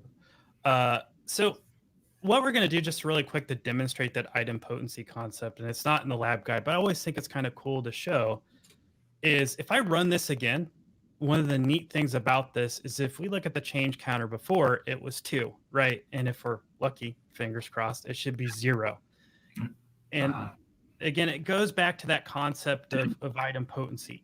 If that change that we're trying to, if the change that we're referencing inside the playbook, if that change or that state is already on the device itself, it's not going to do anything. It's going to read that. It's going to be like, why are you asking this from me? It's already there. So ain't nobody got time for that, right, Tyler? Come on. Yeah, exactly. Love So why I think this is such an incredibly powerful tool is this gives you the ability to somewhat track configuration drift on the systems that you're managing with Ansible. And this can be incredibly important if you're trying to kind of take a full, almost infrastructure as code approach where you want to manage all of your configurations using Ansible, which a lot of organizations are doing or looking at right now. And one of the problems that a lot of organizations have historically ran into, I ran into it when I was an F5 admin and when I was a sysadmin, was kind of out of loop changes. You'll have the junior guy on the team, let's pick on him, and he's like, I'm not gonna learn Git, I'm not gonna learn Ansible, I'm gonna make the configuration directly within the management console. And the cool thing about this is you can see that by looking at these play recaps. You can see, oh, I ran this playbook and somebody changed the pool for a vet as an example, and it had to change it back. And you can then kind of do a little bit more auditing and figure out who's been playing around with these machines, who hasn't been following the rules. Who had their fingers in the cookie jar, right? Exactly. Slap that hand. So that's the power of this. There are so many different use cases around managing configuration drift, but just recognize this little minor thing has so much potential to it and has so much power to it. Cool. So let's actually test this thing. We haven't even tested it yet. I went on a rant about play recaps, but let's actually test this thing. So I'm going to bring up a web browser and fingers crossed, it should work. It will work. What we got is welcome to Nginx. Hooray, we've installed Nginx. And let's try the other one just for the heck of it. There we go. So we know Nginx is running. We're good. Cool. So the next thing that we're going to do is let's actually update the page that this Nginx server is handing out. And what we're going to do to do that is we're going to create a new playbook called updateindex.yaml. So in order to do that, we'll just right click on this lab 2 link right here, and we'll just create a new file called updateindex.yaml, just another playbook that we're going to create. And this is going to be a kind of a special type of playbook that we're creating here. I'll bring it up on this page. What we're going to do is kind of 2 different things, the 2 different new concepts that we have right here. So we're going to use a template using this thing called Jinja 2, and we'll show what a Jinja 2 looks like in a second. But basically, this is just a templating language that Ansible can use to basically do kind of like a find and replace on different pieces of content in like a text file. So, in the case of like a configuration file for Nginx, or even like a web page in this case, there's probably certain things that you want to have remain static, but there's also things that you want have the change based on the server that you're configuring at that time. And then the second thing that I kind of reference here that's kind of brand new and a brand new concept for us are these things called variables.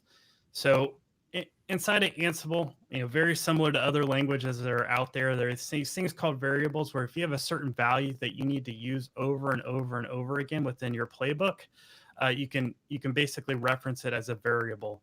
And there's many different places that you can store variables from an Ansible standpoint. I feel like I could spend a gump like explaining the different ways that you can cook shrimp.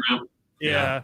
I can explain all the different places that you can store variables, but this is one of the ways that you can store these variables. And inside of there, the way that you reference these variables is basically through these curly braces right here. So it's double curly braces inside of quotes, and then the name of the variable itself. So hopefully fairly straightforward there. Yep. Yeah. And don't forget to hit save on that, right, Tyler? Yeah. You would be amazed the amount of people that forget to save their files. Nice. So that does make a difference, right? If you save it or not. Yeah. You might beat your head against the wall for 20 minutes and be like, oh yeah, I forgot to save. Yeah. I blame other people, but I do that all the time too. That's right. We all do. But So what we're doing here is there's a template file, this index.j2 that stands for Jinja2, and we're referencing it at this index location. And what we need to do is basically create that template. So I'm going to create a new file again. I'm going to call it index.j2.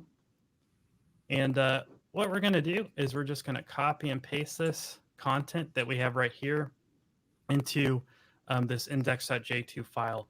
And again, as I mentioned, all it's really doing is it's almost like a find and replace. It's taking certain variables, in this case, this Ansible hostname variable, which is a fact. That's the host name of the system that Ansible collects by default, and basically inputs it into this templated file. Cool. And finally, what we're going to do is we're just going to run this Ansible playbook command. Oops, wrong one. That's just to show you how you can collect that Ansible hostname fact. We're going to run this Ansible-playbook command and basically update that index page on the fly right here. So let's do that. Let's see how this goes. Let's do it. Alrighty. So as I mentioned earlier, what you should see now is this change one counter. So it made a change, thank goodness. And if I refresh my page, what I should see is a very basic web page, but a web page nonetheless, an updated one, that basically gives us the IP address of the host that we're connecting to, and then kind of the index location of this file. But the whole point of this is just to kind of demonstrate how you can use those different variables to inject data into like a templated file or anywhere else in your playbook. And the final thing I'll kind of mention about these Jinja2 or J2 files is, very similar to Ansible, Jinja2 isn't just used for Ansible. Like there's this web framework called Django that uses Python, or it's built on top of Python, and it also uses Jinja2 is a way of basically building out web pages. So use Flask a lot for my personal web projects. It uses Jinja2 as well.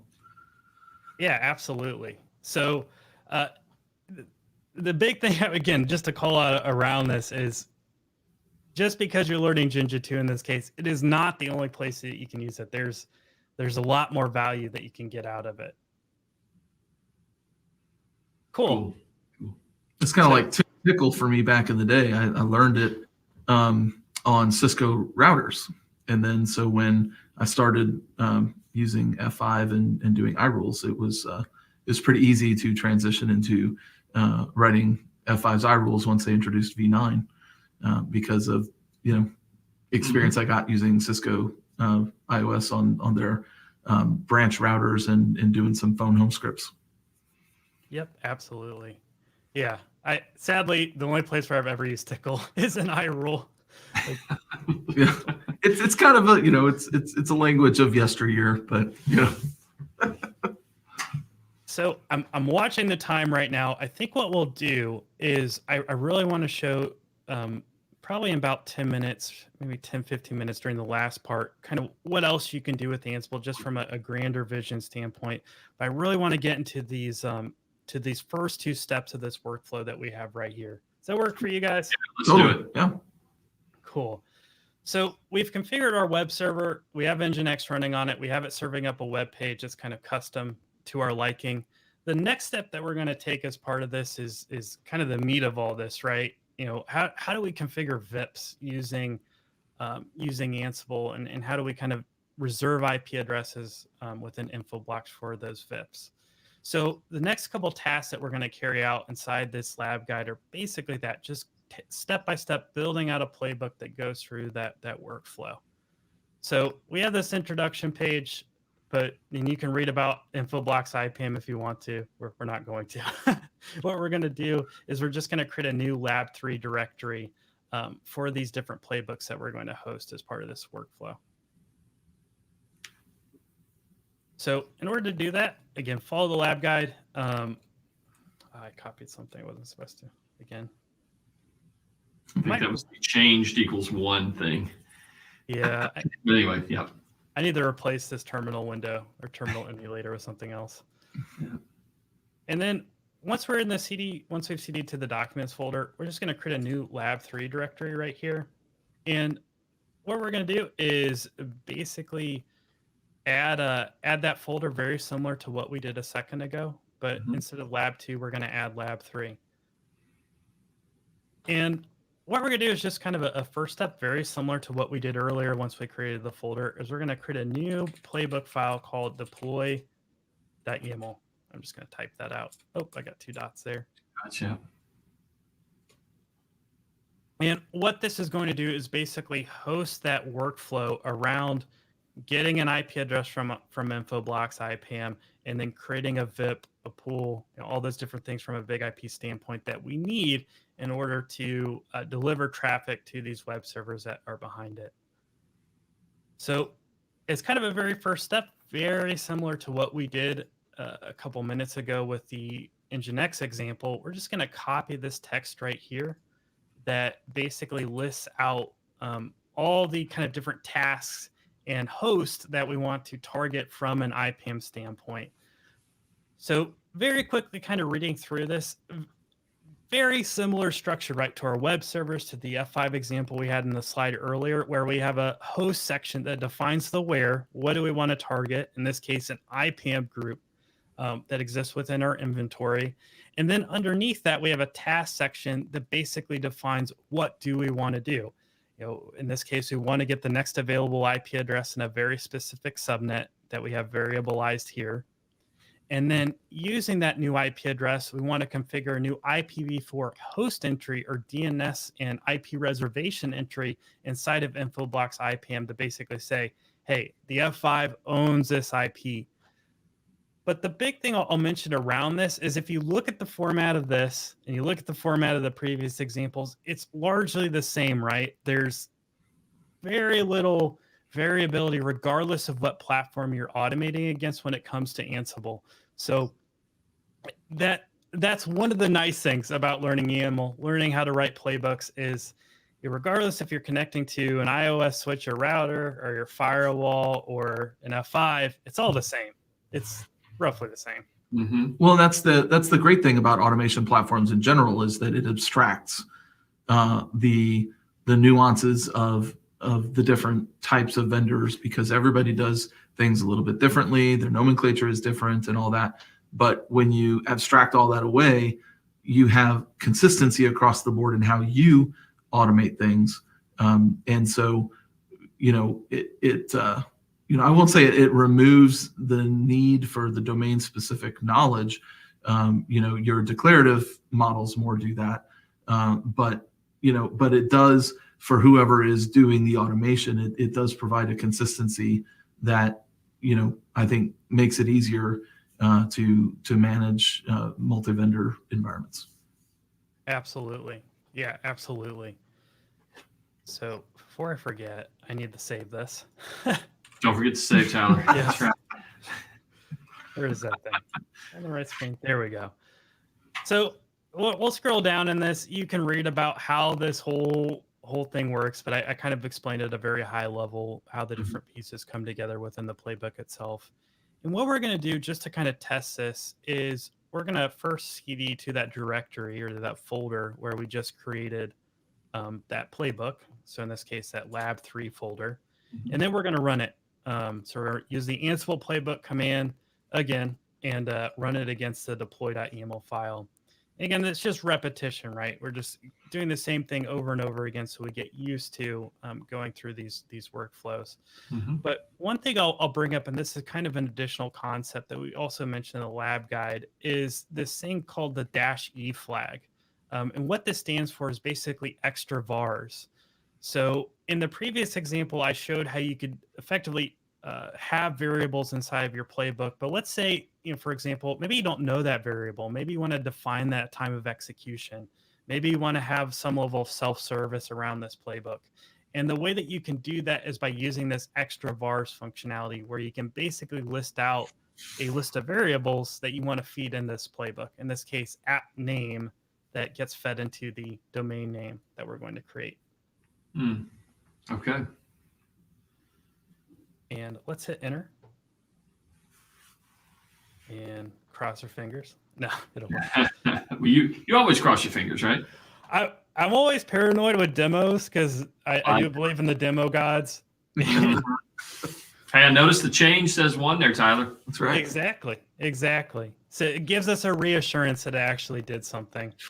So what do we call this thing? We called it test app. Just very quickly, let's go into info blocks. So if we bring up our Chrome browser, there's a bookmark at the top that makes it super easy. And let's try to make this bigger. And username and password is admin. Super safe, super secure. Mm-hmm. We're the most secure at WWT. And what we're going to do is, for the folks that are unfamiliar with the info blocks, I'm just going to go to this data management section right here that lists out all the different subnets that Infoblocks manages. And I'm just going to bring up the subnet that I just created that entry in. And if I look at kind of the last reserved IP that we have right here, what I should see is testapp.example.com. Imagine that. Super cool. So that's working. We have our IP addresses, or at least we have Ansible reserving IP addresses. Now what we need to do is actually build out the F5 VIP and the configurations associated with it to use that IP address that we're going to reserve as part of this process. So let's do this. Mm-hmm. So next step, what we're going to do is you can go through this and learn all about F5. I would assume everybody watching this is at least somewhat familiar with F5. And what we're going to do is this lists out step by step all the different steps of building out the node, the pool members and stuff like that. But what I'm going to do is just kind of take a shortcut here. Let's just copy this big blob of text that we have down here that kind of lists out all the different steps that we want to take against the F5, and then I'll kind of explain what it's doing. So, and you're just adding this to the end of that deploy.yaml file, right? Exactly. Same file. Okay. So a lot of text here, right? And it's because I kind of have it blown up. It makes it a little bit harder to read. Mm-hmm. But in this case, what we're doing here is we have two what are called plays. And what a play is within Ansible is basically this host and task combination. Mm-hmm. And we have a play that's targeting our IPAM host and a play that's targeting, we should name this better, but primary, which is our F5 hosts that we want to perform our F5 configurations on. So that's how we were kind of targeting two different groups right here of hosts that Ansible is managing. And back to what we were talking about earlier with collections, how we reference those collections is inside this collections section right here. And then we have what's basically a list of those. Mm-hmm. And then within our playbook, as I kind of mentioned earlier, these are ordered sequentially. So we have to, if you think of being an F5 admin and think about the different steps that you have to think about and perform in order when you're doing something manually, that same workflow, those same steps have to be kind of coded out from an Ansible standpoint inside of this playbook for your different tasks that you're going to carry out.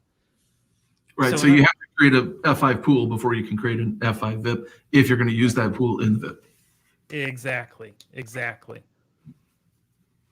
So if we look at this, right, we're the ordering is based off of that. So I think there's 4 different things that we're doing here. We're creating our nodes based on basically a group that we have in our inventory called web servers. And this is just a way of referencing those groups inside of our inventory. We have our pool that we need to create, and then we need to populate that pool with the nodes that we just created, which is that third task right there. And then finally, what we're doing here is we're creating the VIP that basically references the pool that we just created. And it has to be in this specific order or it's not going to work. But again, the important part about this is if you've worked with an F5 for more than a week, you're probably familiar with this workflow. It's something that you probably well understand, and you can translate this very easily to the playbook itself. Yeah. But what I'm going to do is should I put that in there? Do we have time, guys? Can I do this final step? Absolutely. Yeah. Okay. So what we're going to do just very quickly is we'll add the part that actually adds the application that we're going to send traffic to. So now I don't know if I want to do that. Well, yeah, let's do it. Actually, let's skip this step. So I know we're running low on time, and I'm worried that we won't be able to go through the other stuff. But for the folks who are watching this, if you want to go through these steps and kind of set up the application using Docker against those web servers, you can do that also. But something important that I kind of want to show with this is, what does it look like when you're creating that VIP? Actually, I might need it, so I'm going to do it anyways. Sorry, guys. I know I'm Yeah, mixed up Tyler. here. Live on the Oh, edge. good. Create blaze your own trail, All right. So what we're going to do here is the next step of this process is we're going to deploy basically WordPress on these different servers that we're going to load balance traffic against. Mm-hmm. So in this case, we're going to run it on top of Docker. It's just a very easy way of hosting the application, but it also kind of speaks to all the different things that you can do with Ansible. You can reserve an IP in an IPM system. You can build a VIP on an F5, and now you can deploy an application using Docker. And in order to do that, one of the things that we need as part of this is a Python pip package on this remote host where we're going to use in order to manage Docker applications. So in order to get access to that pip package to kind of manage Python pip on these remote systems, we're going to use that Ansible Galaxy command, very similar to what we used earlier to install the collection. But in this case, we're going to install this kind of plugin or what's called a role for managing pip on remote systems. So let's do that. I do my copy and paste thing again. Oops. Copy and paste is not on my side right now. Let's see. I'll click down here. There we go. And again, this just downloads some Ansible code to manage Python pip on different remote systems that are managed by Ansible. And then the next step that we're going to do is inside of our playbook, we're just going to append a new play to it that targets those web servers that we were interacting a couple minutes ago to install Nginx on it. But instead of installing Nginx, we're going to basically take that role, take that code that we just installed from Ansible Galaxy, and use that to install Python pip on that system or on those different web servers that we're managing. So let's scroll down there. And then the next step that's part of this is what we're going to do is we're just going to take that second step of actually running that Docker container. So in this case, and by the way, this is spacing. So you might have to fix the spacing like I just did there. So there's some tricks with Ansible, but I've looked at Ansible Ansible and YAML for so long, I can kind of figure it out. But if we look at this right here, we're really just doing two different things, right? We're first ensuring that we have Python pip installed on that system, and we're installing this Docker Python pip package so we can manage Docker containers. And then we're also installing that WordPress container so we have WordPress running on that system. Cool. So let's save it. I think my spacing's right. It looks correct. Let's give it a shot. We'll know here in just a minute, Tyler. Deceiving. I was hoping I could skip that step, but this whole thing won't work unless we have it there. Yeah. So let's run it. Let's run this thing. Living on the edge. Yes. But very similar to the examples we had earlier, Ansible-playbook command, we're targeting basically the same deploy.yaml file that we were using earlier. And then we have extra vars, but in this case, our application name is WordPress. And then we're actually feeding a specific application port that we're going to use basically as the pool member port and the port that the Docker container is going to be listening on. So that's what we're doing there. And we have a warning, but it'll run. It might take a second to install pip, but I think we're good. I'm hoping I didn't miss a step. And correct me if I'm wrong, as it's doing this, over there on the left-hand side, it either says OK, and just gives you the stuff, or it says changed. And so now you can expect that there's going to be some changes down there at the bottom. Nope. Right? Exactly. Or if you're very unlucky, it'll say failed. Yeah, but we didn't get any failed, so we're good. Yeah.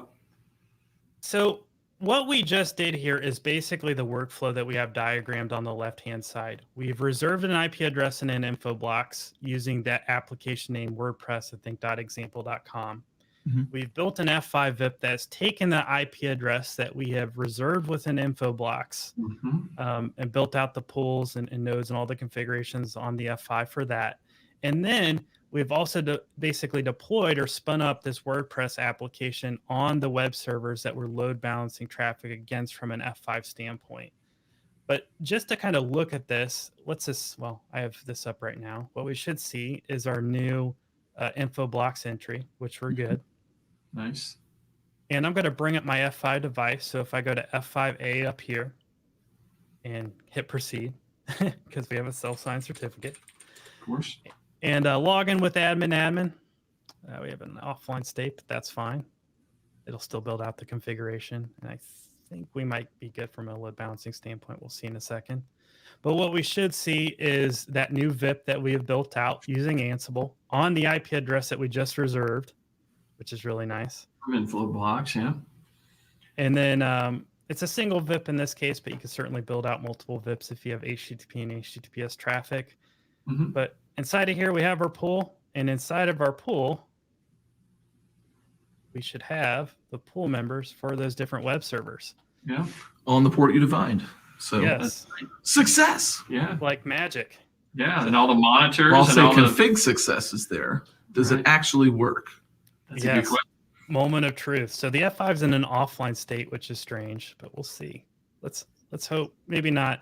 The other thing I'll call out here, and I think we have a note, is it takes a couple minutes for that WordPress container to spin up. We probably should replace that with like a Docker Compose file or even like, I don't know, Kubernetes if we wanted to. It's probably a bit overkill. But if you give it a couple minutes, it should, did I get a connection reset? Timed out. But what should happen is after like a minute or two, you should see a WordPress site that is responsive. It's taken a while for some reason though. But yeah, this happens it happens all the time. At least we're getting WordPress spun up. But the thing to not be lost on is that you just took a crazy amount of configuration that would have taken a while manually, and in a few lines of YAML code and command line execution, deployed all that stuff out. Exactly. So I'm going to stop here, at least from a lab standpoint. Do we get cut off, guys, at a specific time, or do we have a couple more minutes? For just a couple of minutes. Yeah. Okay.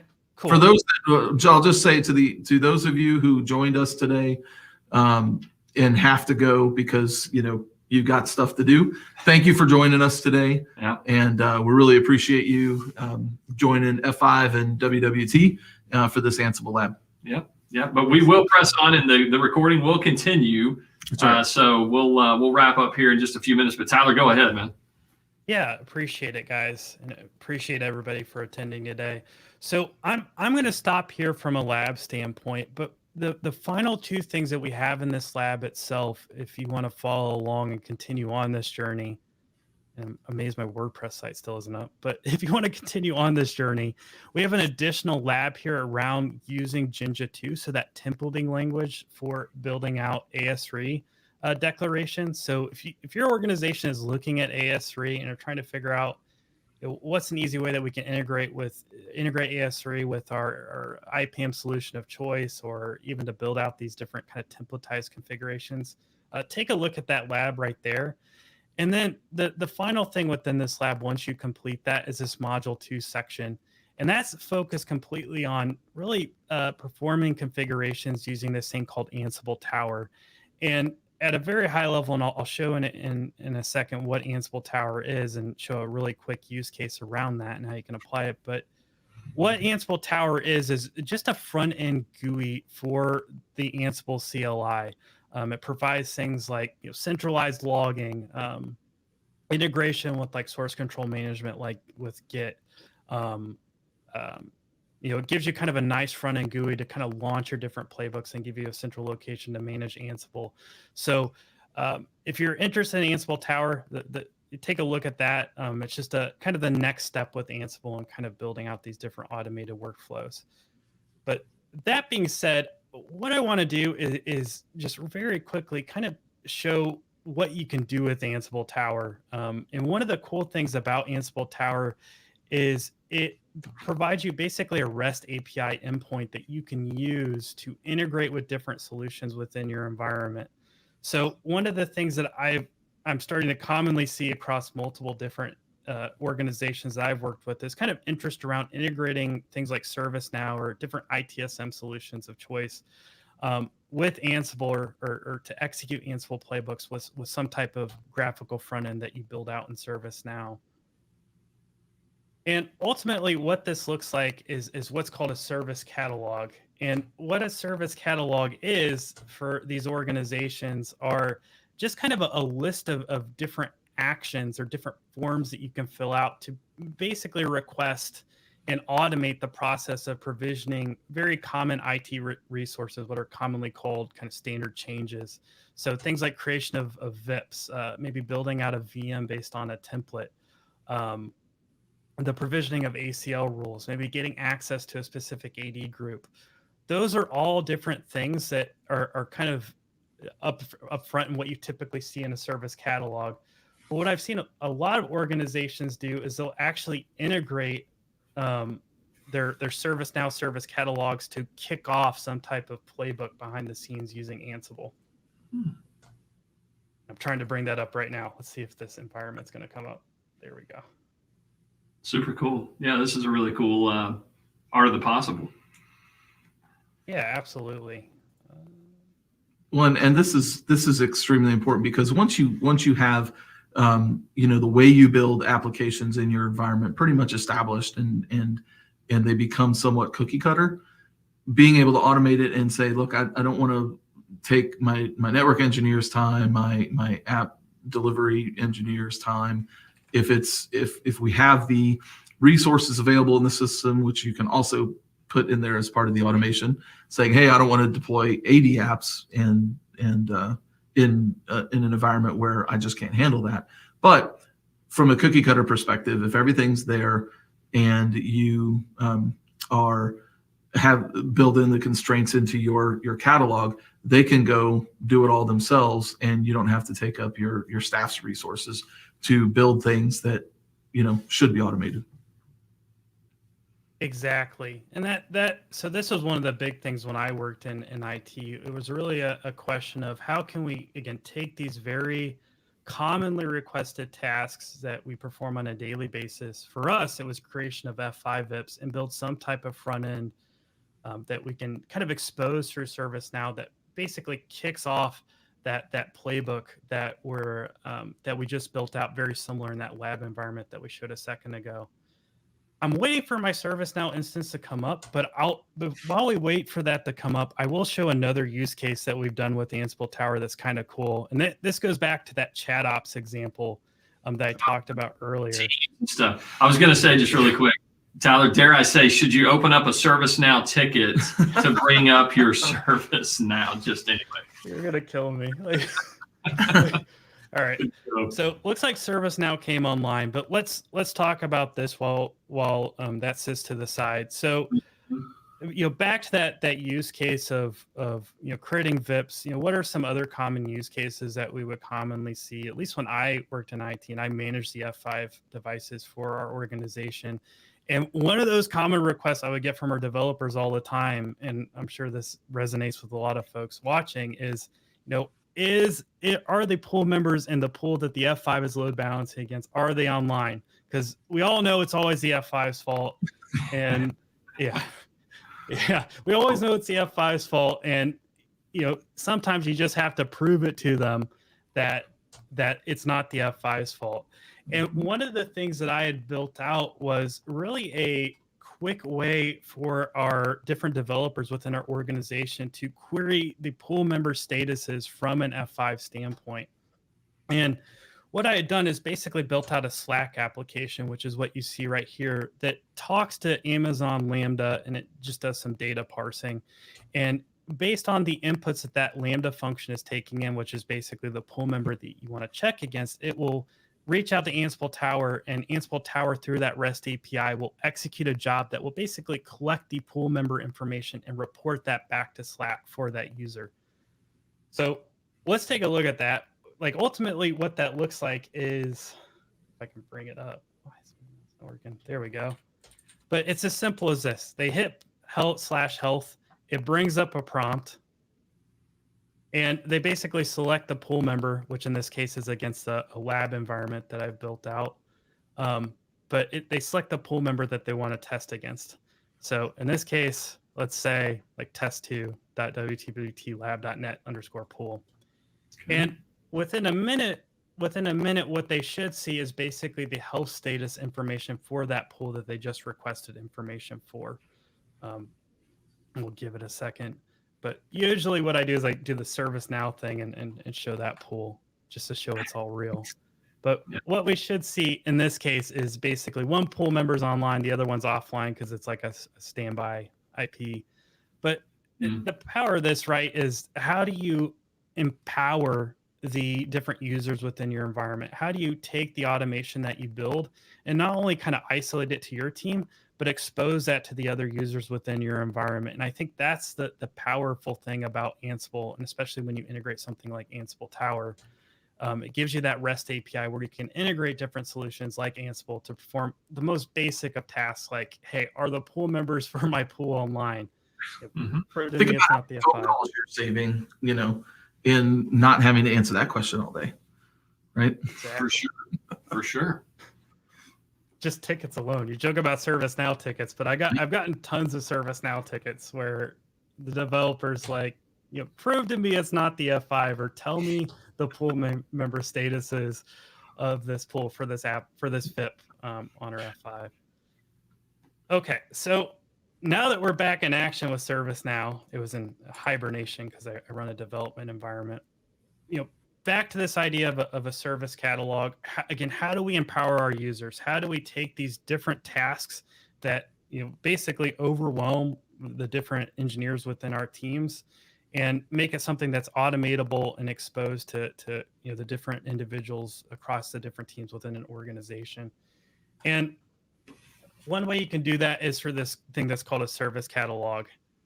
And I'll fix that. But what we should see, if it'll come up, there we go, is, I called this game stonk. But what this... Are we about to buy some GME there, Tyler? Yes, we are. Yes, we are. So, are we gonna short it, or are we going to buy it? No, I'm just kidding. So what I did is I basically built out this service catalog for this totally fictional company called GameStonk, and they're in the business of selling games and bankrupting hedge funds, I guess. Yes, of course. Wall Street bet. Exactly. Buy the dip, but if we look at you can basically customize these service catalog forms in any way you want. But one of the ways that we've customized this is, in addition to the regular things that you would typically see in like a service catalog for requesting things like requesting a new laptop or a new phone, or I don't know, access to in our case like Tableau, like a reporting system. I've added this little icon right here to create a new F5 VIP, and this would be exposed to really the different operations teams that exist within GameStonk. And I'm trying to see how many times I can say GameStonk. Yeah, you should. Do you have somebody at home having to take shots right now? Is it a bingo game? So, love it. But very similar to that form I showed just a minute ago. What this basically is it's taking those basic variables, those basic things that you ask from a user or developer, an application owner that's asking for a VIP, and putting those in a form that they can fill out. So I don't know, let's call it stonks. So we have to have an application name very similar to the application name that we used inside of that. Can you make that just a little bit bigger, the text? Yeah, absolutely. Cool. But in this case, we need a domain name very similar to what we used in the lab a second ago. In this case, we'll call it stonks.wwtlab.net.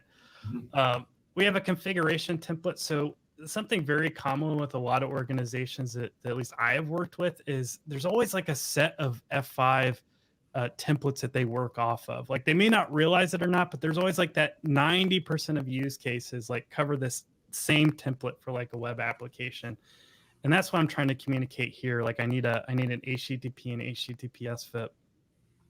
environment, the way to kind of look at this is like, in this case, it's dev test prod, but think of it this way. If like we're requesting something for prod, maybe we need an extra level of scrutiny. Maybe we need a change request.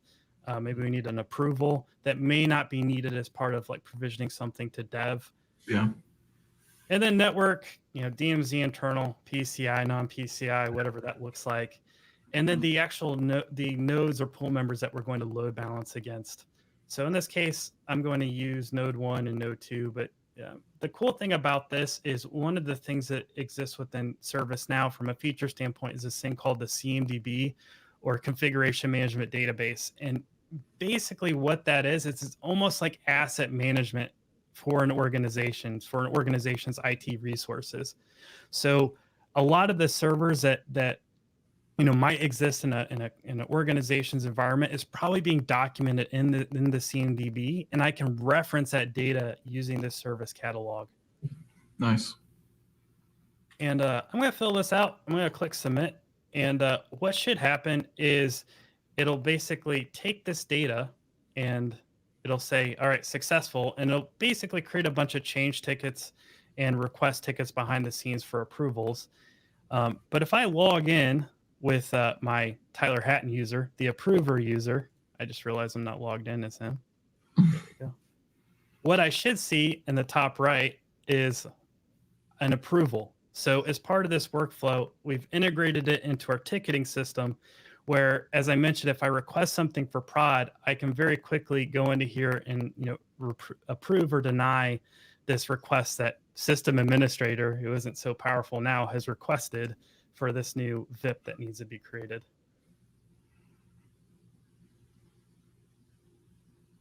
So I'm going to hit approve, and what should happen behind the scenes is using that REST API I mentioned a second ago, a new Ansible playbook, a new Ansible job should have been kicked off against this Ansible Tower server. So if I go into here, and I don't have time to go through this whole thing, what I should see is a new playbook execution, a new playbook run using a workflow very similar to the one that we had built out in that lab, but being executed from the REST API that Ansible Tower provides, using the playbook. So, or using ServiceNow to execute it, I should say. And there's our domain stonks. Yes. Nice. So on the left side there, you see the actual playbook, and on the right side, you see all that stuff we just saw with the changes and the execution of that playbook. That's super cool. Exactly. So one of the cool things about at least Tower is it provides kind of a central level of auditability where I can see that not only the logs that are very similar to the ones we saw a minute ago or a couple minutes ago with the lab, but on the left-hand side, I also have the variables that were plugged into it, like our stonks domain and even the requester of this. So in this case, it's system administrator. Probably should put a name to that, but you get the idea. Yeah. This is super cool. But very quickly, just as a final thing around that, if I go back to my Slack application, and I could go into the F5, but let's make this a little bit cooler. Let's actually bring it up with the Slack application.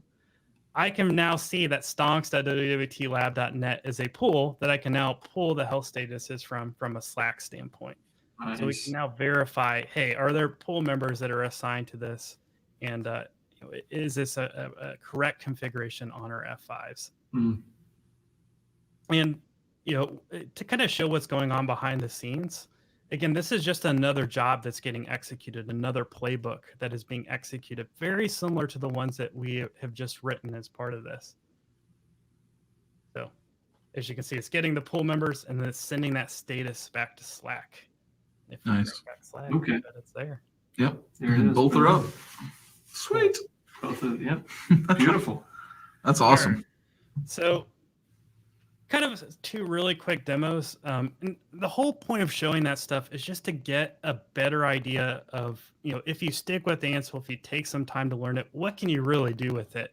And it is an incredibly powerful solution. It's just taking those first steps to kind of learn Ansible overall and dealing with the YAML and fighting the good fight when it comes to that. But just as one final thing, if you're looking to kind of take those next steps and learn a lot more about Ansible, there is a ton of Ansible content that's out there. There's more Ansible content out there than there's with Terraform, just to kind of compare the two. But some things that I would kind of recommend. So Jeff Geerling, he's based out of my area, the St. Louis area. He has an Ansible 101 series. It's like a 12-part series that is at least 12 hours long that goes through a lot of the minor aspects of Ansible. So as we went through kind of the different concepts today, if you want to take a deeper dive into that, I'd actually recommend you watch that video series. It is excellent when it comes to learning Ansible. And That's the one you have linked down there under demos and videos, the Jeff Geerling series? Yes. Okay. Yes. Yep. And then I have the link to the README that lists out all these different things on this page too. And then, as I mentioned earlier, from a WWT standpoint, we have a ton of labs, a ton of content that we have on our website, where if you're just looking for a quick lab environment to test out different Ansible use cases against, just launch one of our labs. It beats building out a home lab or building out something local on your system. It's super fast and quick and free to the audience that's watching this now. So take a look at that. And then from a documentation standpoint at the very top, and again, all this is in this link that I have posted here, this F5 Ansible resources page. Take a look at docs.ansible.com. Take a look at the actual module documentation. All that is incredibly helpful in kind of getting a kickstart in using Ansible, at least at the beginning. Fantastic. Awesome. Tyler, this has been amazing, man.